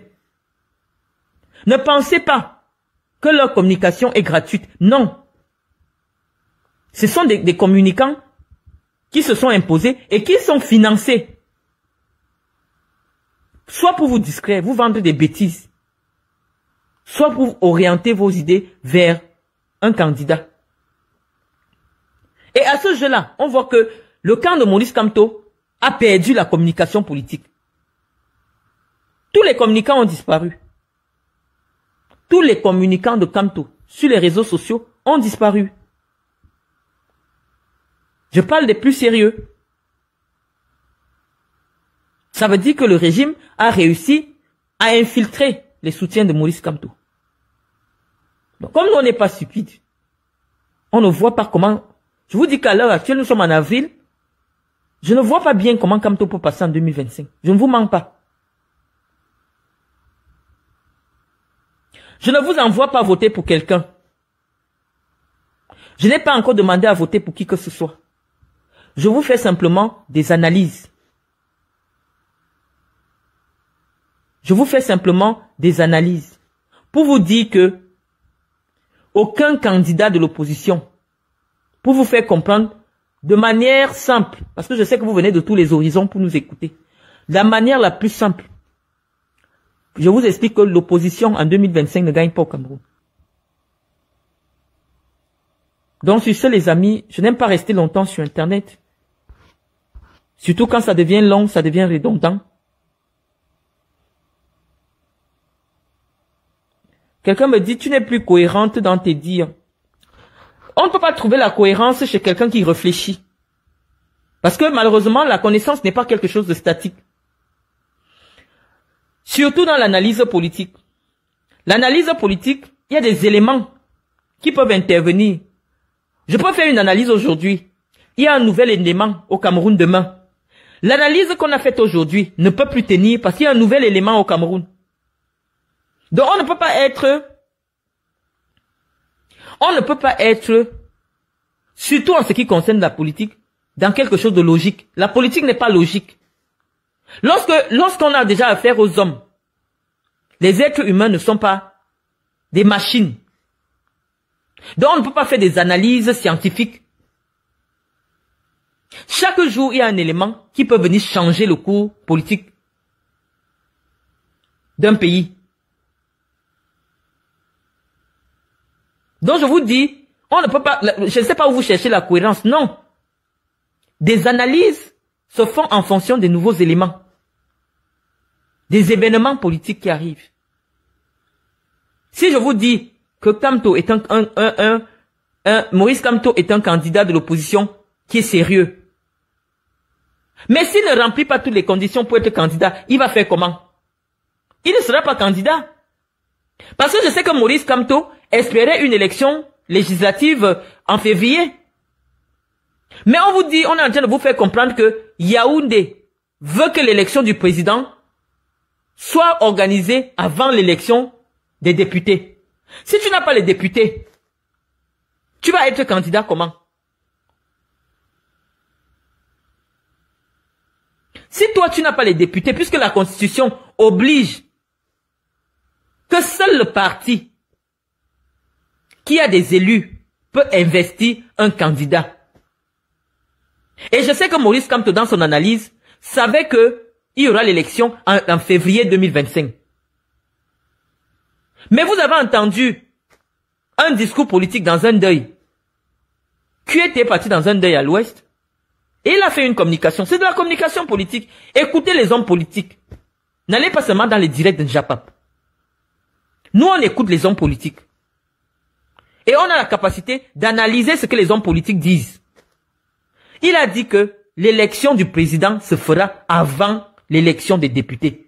C'est un message politique. Et il a dit où? À l'ouest. Pour dire aux gens de l'ouest, ne vous trompez pas. Ce n'est pas encore le temps pour un homme de l'ouest de devenir candidat. Et même s'il est candidat, ça ne peut pas passer. C'était un message codé que Jean Kuete a fait à l'ouest au deuil. Pour que les Bamileke ne s'égarent pas. C'était un discours politique. Sans députés, 2025 va passer sous vos mains comme ça. Vous n'allez rien voir venir. C'est ça le pouvoir. Paul Biya, la Constitution, lui donne le droit de prolonger le mandat des députés. C'est la Constitution du Cameroun. Donc s'il décide qu'il n'y a pas l'élection des députés en 2025, c'est le pouvoir que la Constitution du Cameroun lui donne. Mais la Constitution du Cameroun dit seulement que lui-même, il ne peut pas ajouter un jour sur son mandat. Faites donc l'analyse. On dit à quelqu'un qu'il a le pouvoir de prolonger le mandat des députés, mais que lui-même, il ne peut pas ajouter un jour sur son mandat. Ça signifie que quand son jour arrive, lui, il doit passer à l'élection. Mais quand c'est le jour des élections des députés, la Constitution lui donne le droit de prolonger. Pourquoi c'est difficile à comprendre? Ça signifie que la seule élection qu'il y aura au Cameroun en 2025, n'entrez pas dans les supputations, c'est de la logique, c'est de la science juridique. C'est de la science. N'allez pas dans les... aussi fait. On dit que celui qui a le pouvoir d'augmenter le mandat des députés a déjà dit que il va augmenter leur... C'est la loi. Il va augmenter leur mandat. Vous parlez pour que vous compreniez le français là. Il va augmenter leur mandat. Mais la loi du Cameroun, la Constitution, parce que quand je vous parle de la Constitution, si vous n'avez pas fait le droit, vous ne savez pas. La Constitution, c'est la... Bon, les juristes vont me pardonner. La Constitution est l'instrument de droit le plus élevé au Cameroun. C'est l'instrument de droit qui commande toutes les lois. Bon, comme vous n'avez pas fait de droit, vous ne pouvez pas comprendre. Ça veut dire que la chose qui est au-dessus de tout le monde au Cameroun, c'est la Constitution. Et la Constitution là, qui fait ça? C'est l'Assemblée nationale. Quand vous votez souvent les députés là, c'est pour aller écrire la Constitution. Donc, la loi sur laquelle vous avez accepté de vivre ensemble. Et c'est cette loi là qui dit que Paul Biya ne peut pas ajouter un jour sur son mandat. Mais il peut ajouter même 2 ans sur le mandat des députés. Mais comme il sait que politiquement, s'il y a une élection en février, il y aura le désordre.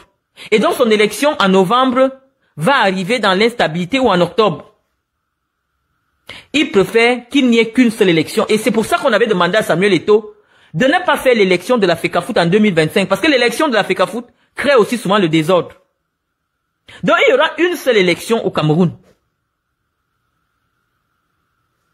Je ne sais pas pourquoi vous ne comprenez pas.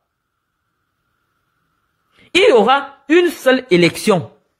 Donc commencez à vous préparer que si vous aviez voulu que ce soit Kamto qui soit candidat, si Cabral tente de poser sa candidature en croyant qu'il va perdre, allez faire gagner Cabral. Allez surprendre le RD, allez surprendre Paul Biya dans les urnes. C'est-à-dire le seul candidat que vous allez voir là, même si c'est n'importe qui, votez seulement pour lui. La personne même sera surprise qu'elle a gagné l'élection. Parce que 2025, la seule campagne qui existe, c'est que Paul Biya doit partir.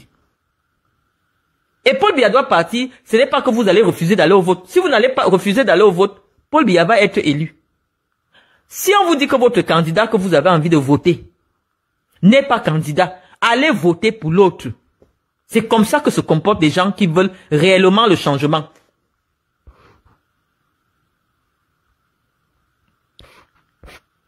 Moi, je dis aux gens qui viennent ici vérifier si je suis vraiment intellectuel, que vraiment, allez faire vos directs. Si je dis que quand on ne peut pas être, si ce que je vous dis ne vous plaît pas, allez dire pour vous. Ne venez pas chercher une intellectuelle sur ma page. Je vois quelqu'un qui veut intervenir. C'est maître. Bon, j'ai validé. Validé. Malgré le fait que ça joue parfois, la communication n'est pas parfaite. Les conditions à remplir. Voilà, maître est déjà là. Allô, allô Marlène. Oui, bonjour maître. Oui, bonjour tout le monde. Bon, voilà, je t'ai suivi, hein, c'était toujours très intéressant, c'était direct là, franchement, on ne dort pas. Bon, voilà, moi je voudrais quand même faire comprendre qu'il y a ce qu'on appelle la mystique du pouvoir. Et ça, en dehors de tous les arguments juridiques, les arguments de droit. Parce que tel que tu parles, tel que tu décris, c'est comme si on sait ce qui va se passer demain. Et pour comprendre ce qui va se passer demain, il ne faut pas seulement se placer dans le cadre de l'analyse purement matérielle, si je peux appeler ça comme ça. Il faut regarder les choses et faire des interprétations sur le plan de la mystérité même du pouvoir. Le pouvoir au Cameroun a quelque chose de particulier, c'est que les personnes qui sont arrivées au pouvoir, comme Amadou Ahidjo, n'étaient pas celles que tout le monde attendait, ou encore Paul Biya. C'est pas Paul Biya qu'on voyait après Ahidjo. On voyait d'autres personnes. Et c'est une logique qui va continuer. Et les amis de Paul Biya qui sont en train de fabriquer, de bloquer, d'essayer de... Non, non, non, ils ne vont pas contrôler ça. Parce qu'on ne contrôle pas l'arrivée au pouvoir au Cameroun. Personne ne peut contrôler ça. Quand Ahidjo arrive au pouvoir, pour ceux qui connaissent l'histoire, il y avait André Marimbida qui était sûr de lui, qui avait d'abord le parti majoritaire. Mais par un curieux jeu, on a vu Ahidjo prendre le pouvoir. Quand Paul Biya arrive au pouvoir, c'était Tandemuna, 2 ans auparavant, qui était pressenti comme le successeur constitutionnel de Paul Biya. Il y a eu une modification constitutionnelle, d'Ahidjo, pardon, le successeur constitutionnel d'Ahidjo. Il y a eu une modification en 79, 2 ans, juste 2 ans avant. Et c'est Paul Biya qui est devenu Premier ministre, successeur constitutionnel. Et il a remplacé Amadou Ahidjo, qui s'est levé un matin sans savoir trop pourquoi. Et il a dit que c'est Paul Biya qui prend le pouvoir. Mais moi, je vous avais suivi sa femme. Ahidjo, après, c'était comme si quelque chose l'avait poussé. Donc, des amis de Paul Biya qui sont en train de s'organiser, qui veulent empêcher les candidatures, qui ne veulent pas modifier le code électoral, qui croient que non, non, ça ne va pas se passer comme ça. Ça, vraiment, je leur lance vraiment ces défis. Hein, ces défis pour leur dire que ça ne sert à rien de faire tout ce qu'ils font. Il y a tout un plan pour le Cameroun. Et le prochain président du Cameroun, je vais le dire, et je parle maintenant en tant que serviteur de Dieu, qu'il croie ou qu'il ne croit pas, pour ceux qui croient, qui ne croient pas, ce sera quelqu'un qui a la crainte de Dieu. Il n'y aura pas un sectaire. Si quelqu'un flotte avec les sectes, il oublie. Et tous ceux qui vont s'entêter, qui appartiennent à ces sectes-là, qui vont s'entêter, auront des AVC. Je le parle en tant qu'autorité spirituelle.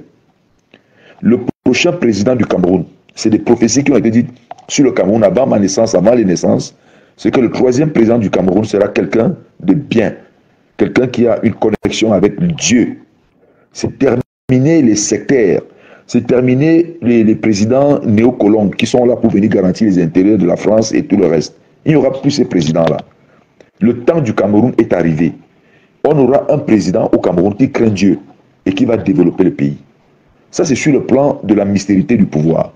Maintenant, sur le plan juridique, tout à l'heure, là, tu as parlé de la prorogation des mandats des députés. Qui va le faire?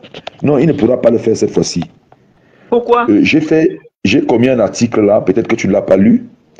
J'ai commis un article là hier nuit, et il est sur mon mur, où je démontrais juridiquement que la prorogation des mandats des députés n'est pas juridiquement possible au Cameroun. Ce qui avait été fait les années antérieures, c'est parce que certainement les juristes n'avaient pas regardé le problème. Il y a un blocage. En 2012, le Cameroun a adopté un code électoral. C'est-à-dire que c'est l'instrument juridique qui organise tout ce qui est élection au Cameroun. C'est ça le code électoral. C'est bien écrit code électoral, c'est-à-dire le code des élections. Et ce texte-là a été pris le 19 avril 2012, alors que la Constitution est de 2016. Et quand tu lis la Constitution, Marlène, tu vas constater que il y a une disposition qui dit que le régime des élections législatives et municipales sera déterminé par une loi. Là, nous sommes en 96. Et en 2012, cette loi a été prise. Ce qui veut dire que cette loi-là, tu le sais, tu es juriste, fait donc écran à la Constitution. Non. La Constitution... Une loi.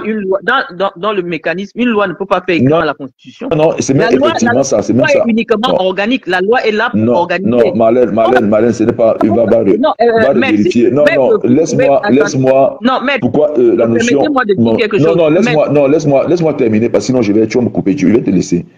La loi écran, quand on parle de loi écran, effectivement, c'est ce qu'on appelle écran législatif. C'est-à-dire quoi? C'est une loi qui vient faire écran à la Constitution. Voilà, c'est pour ça qu'on parle de loi écran. C'est-à-dire que c'est une loi, comme le professeur Lep et tous les autres, tu peux regarder ceux qui vont sur Internet. Quand il y a des lois qui viennent bloquer les faits de la Constitution, et la Constitution devient une norme de référence, c'est-à-dire une norme déclarative. C'est comme par exemple, tu peux avoir une disposition dans la Constitution qui dit que le droit à l'éducation, tout le monde doit être éduqué. Mais il y a une loi qui vient maintenant dire que pour aller à l'école, il faut payer par exemple 6 000 francs CFA. Tu vois, on ne va pas appliquer la Constitution, mais on va plutôt appliquer la loi. Donc la loi va faire écran à la Constitution. Et c'est ce qui s'est passé en 2012. En 2012, le Cameroun a adopté un code des élections qui organise les élections. Et ce code-là reprend toutes les dispositions de la Constitution sur les élections. Il faut regarder ce code. Mais je vais dire, connaissant la pratique politique au Cameroun, parce que lorsqu'on fait l'analyse politique au Cameroun, on doit aussi faire intervenir les réalités sociopolitiques de notre pays. Absolument. Et le contexte politique dans lequel une élection majeure, une élection capitale et déterminante aura lieu au Cameroun. Donc, connaissant comment Biya exerce le pouvoir, je sais que il a la main. Il a la main pour qu'il n'y ait pas une élection législative en 2025, en février 2025. Nous sommes aujourd'hui en avril. Je ne vois pas le Cameroun en train d'organiser, parce que des élections législatives en février 2025. Donc, connaissant comment ce système est mafieux, celui qui a le pouvoir sait comment il le manipule. Biya sait que ce n'est que en stabilisant les pouvoirs actuels qu'il pourra légitimement demander qu'il y ait un statu quo aussi au niveau de la présidence de la République. Une élection des députés qui est tant entendue au Cameroun peut être l'étincelle qui va empêcher même qu'il y ait l'élection présidentielle en octobre. Biya le sait. Et Biya, pour des raisons de stabilité du pays, sait qu'il ne peut pas organiser les élections législatives avant l'élection présidentielle. Mais ça ne dépend pas de lui. Même si ça ne dépend pas de lui, Marlène. Je suis désolé. Non. Attends, Marlène. Il faut comprendre que Paul Biya... Nous ne sommes pas loin. Non, Marlène, il faut comprendre que Paul Biya et aucun de ses ministres, ou je ne sais pas qui c'est, n'est plus puissant que le peuple camerounais. Il y a un peuple au Cameroun. Et nous faisons partie de ce peuple. Et nous disons cette fois-ci qu'on va respecter le droit. On va respecter le droit. Il y a un code électoral au Cameroun qui fixe les conditions pour des élections législatives. Et le code électoral dit que les élections se tiennent, les législatives tiennent tous les 5 ans. Il n'y a pas ce cas de prorogation dans le code des élections au Cameroun. Il n'est pas repris. Par contre, le code des élections au Cameroun reprend la possibilité pour le président de la République de proroger le mandat des conseils municipaux. Mais en ce qui concerne les législatives, ce code des élections ne le reprend pas. C'est pour ça que nous disons que nous allons nous en référer au code électoral. Ils ne veulent pas le réformer. Monsieur Biya et ses amis, Monsieur Biya et ceux qui le soutiennent et tous les autres là qui veulent profiter derrière lui, nous disons que nous n'allons pas laisser cela se passer. La loi va être respectée. La loi va être respectée. Il y a un code des élections et ce code d'élection-là, c'est celui-là qui sera respecté. L'article 15 de la Constitution qui parle de crise, en cas de crise, le président public peut proroger le mandat. D'ailleurs, j'ai encore évoqué, j'ai soulevé 4 raisons pour lesquelles le président ne peut pas proroger le mandat des députés. 4 raisons. La première raison, l'une des premières raisons, donc c'était la loi écran. La deuxième raison, c'est que il faut que l'Assemblée prenne une loi. L'Assemblée doit voter une loi qui proroge le mandat des députés.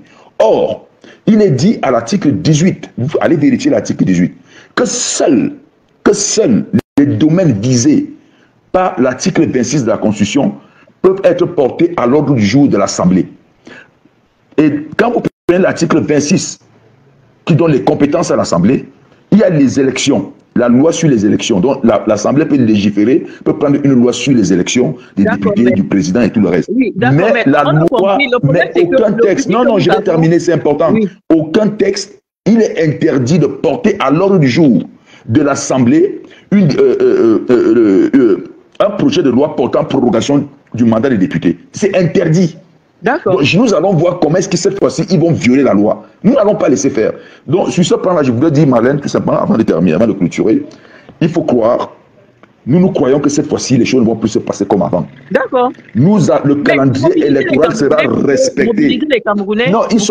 Non, Marlène, les Camerounais sont mobilisés. D'accord. Là, maintenant, nous sommes en train de les éveiller pour qu'ils comprennent que non, on nous demande de respecter la loi, que tout le monde respecte la loi. S'il y a des gens qui croient qu'ils vont violer la loi et que les autres vont regarder, ça ne va pas se passer ainsi. C'est moi qui vous dis. Et même si c'est sur le plan spirituel, nous allons nous élever. Parce que là, nous allons invoquer le Dieu de justice. Donc, ceux qui sont en train de vouloir faire le faux ne passera pas. Il y a des Camerounais qui veulent intervenir. Vous pouvez. Merci Marlène, merci. Oui, Marlène, merci. On prend d'autres personnes. Merci.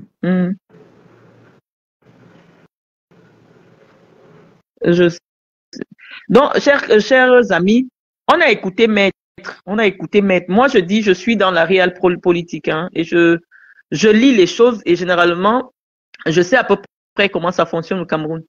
Lorsqu'on va organiser une élection à 9 mois, on devait déjà voir au moins les entreprises où on fabrique souvent les bulletins de vote, les investitures. Moi, je ne vois pas une élection législative en début 2025 au Cameroun. Je vous le dis très sincèrement. Après, je vois que la seule option que l'opposition a aujourd'hui, c'est d'être dans la contestation après les élections qu'il y aura au Cameroun. Donc, je vous dis qu'il y aura un vrai bazar au Cameroun. L'opposition camerounaise sait que elle ne peut pas aller aux élections, que ce soit avec le code électoral actuel, que ce soit avec les candidats qui ne sont pas bien préparés. Parce qu'en temps normal, on devrait déjà avoir une tournée internationale des candidats sérieux auprès des institutions, auprès de leur soutien au niveau international, auprès même des... On ne voit rien pour une élection qui a eu lieu dans moins d'un an au Cameroun, dans moins de 2 ans au Cameroun. Nous ne voyons rien. Nous ne voyons aucune mobilisation autour d'un candidat ou autour d'une personnalité. Et donc, nous savons que nous nous préparons directement vers un statu quo et lequel statu quo va permettre soit à Paul Biya de véritablement prendre conscience de la nécessité de préparer une succession apaisée, ou alors que les camps se préparent pour faire la guerre. Parce que malheureusement, dès que le président, d'une manière ou d'une autre, est indisposé, c'est la guerre, ce sera la guerre au Cameroun. Donc les Camerounais doivent laisser le sentimentalisme de côté et les petits jeux d'intérêt. Parce que quand les gens viennent me dire, oui, tu n'es pas cohérente, tu n'es plus cohérente. Non, nous faisons les analyses en fonction des événements que nous avons au jour le jour. Donc, je vous dis que nos candidats de l'opposition ne nous rassurent pas. Lorsque les gens, tous les analystes politiques, lorsqu'ils ont regardé, par exemple, une interview de Samuel Eto'o la dernière fois, même les Blancs ne se sont pas cachés. Parce que le journaliste qui a interviewé Samuel Eto'o dernièrement, ce n'est pas un journaliste de sport, c'est un journaliste politique. Qu'est-ce que le président de la FECAFOOT a à se faire interviewer dans son domicile par un journaliste politique quand on connaît le lobbying de la communication? Lorsque nous voyons l'un des ténors de l'Afrique centrale, qui est le président Sassou Nguesso, recevoir Samuel Eto'o dans l'intimité, ils peuvent avoir leurs affinités, les photos infiltrées. Nous pensons que c'est le futur président ou le futur candidat du Cameroun qui devrait être dans ces démarches. Vous comprenez que même les Occidentaux sont dans un jeu, sont en train de nous observer, ils ne comprennent rien. Le Cameroun est un vrai Capharnaüm.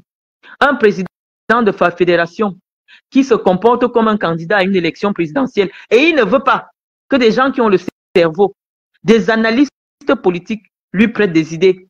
Je n'ai jamais vu le patron d'une association, une petite association, qui n'a même pas le rang d'un chef de service. Parce que ce que vous devez savoir, c'est que le président de la FECAFOOT n'a pas le rang du chef de service du ministre des Sports. Ça veut dire que le chef de service du ministère des Sports est le patron du président de la FECAFOOT. Mais depuis pratiquement 3 ans, moi je pense que dès lors que Samuel Eto'o avait accepté d'être président de la FECAFOOT, il fallait qu'il rentre dans le protocole de l'État du Cameroun.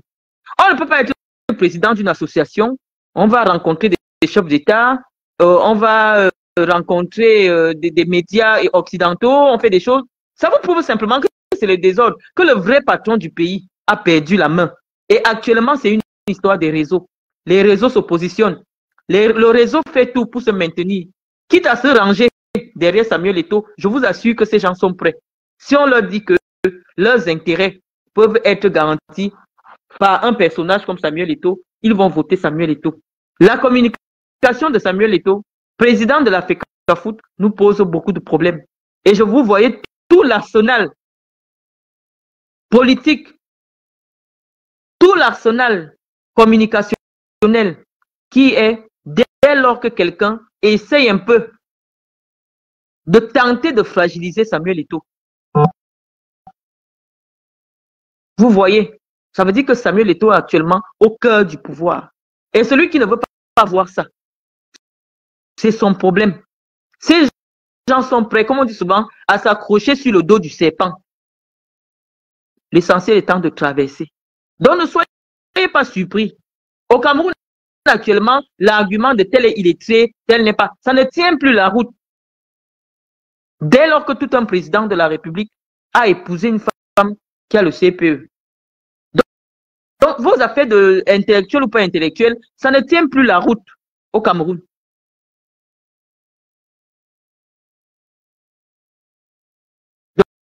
Donc je vais encore prendre quelqu'un.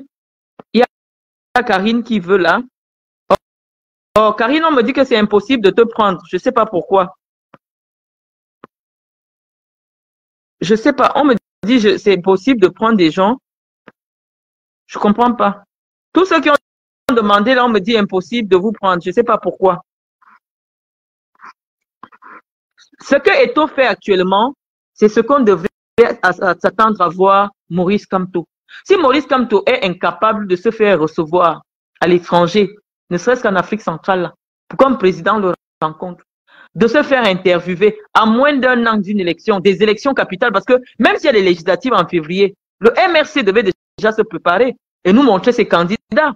On ne sent pas, nous sommes dans la diaspora, on ne sent rien.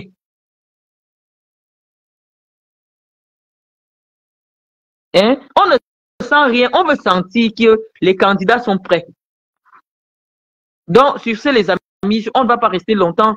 Karine Bibian Richaud, j'ai cliqué sur ta demande, mais on m'a dit que c'est impossible de te prendre. Donc, malheureusement, je vais laisser mes amis aller dormir et puis un autre jour, on fera un autre direct. Merci beaucoup d'être resté aussi longtemps et à très bientôt. Voilà, nous sommes arrivés à la fin de cette vidéo. N'hésitez pas à nous dire ce que vous en pensez dans les commentaires, à nous donner vos avis tout en restant courtois. Prenez soin de vous. Au revoir.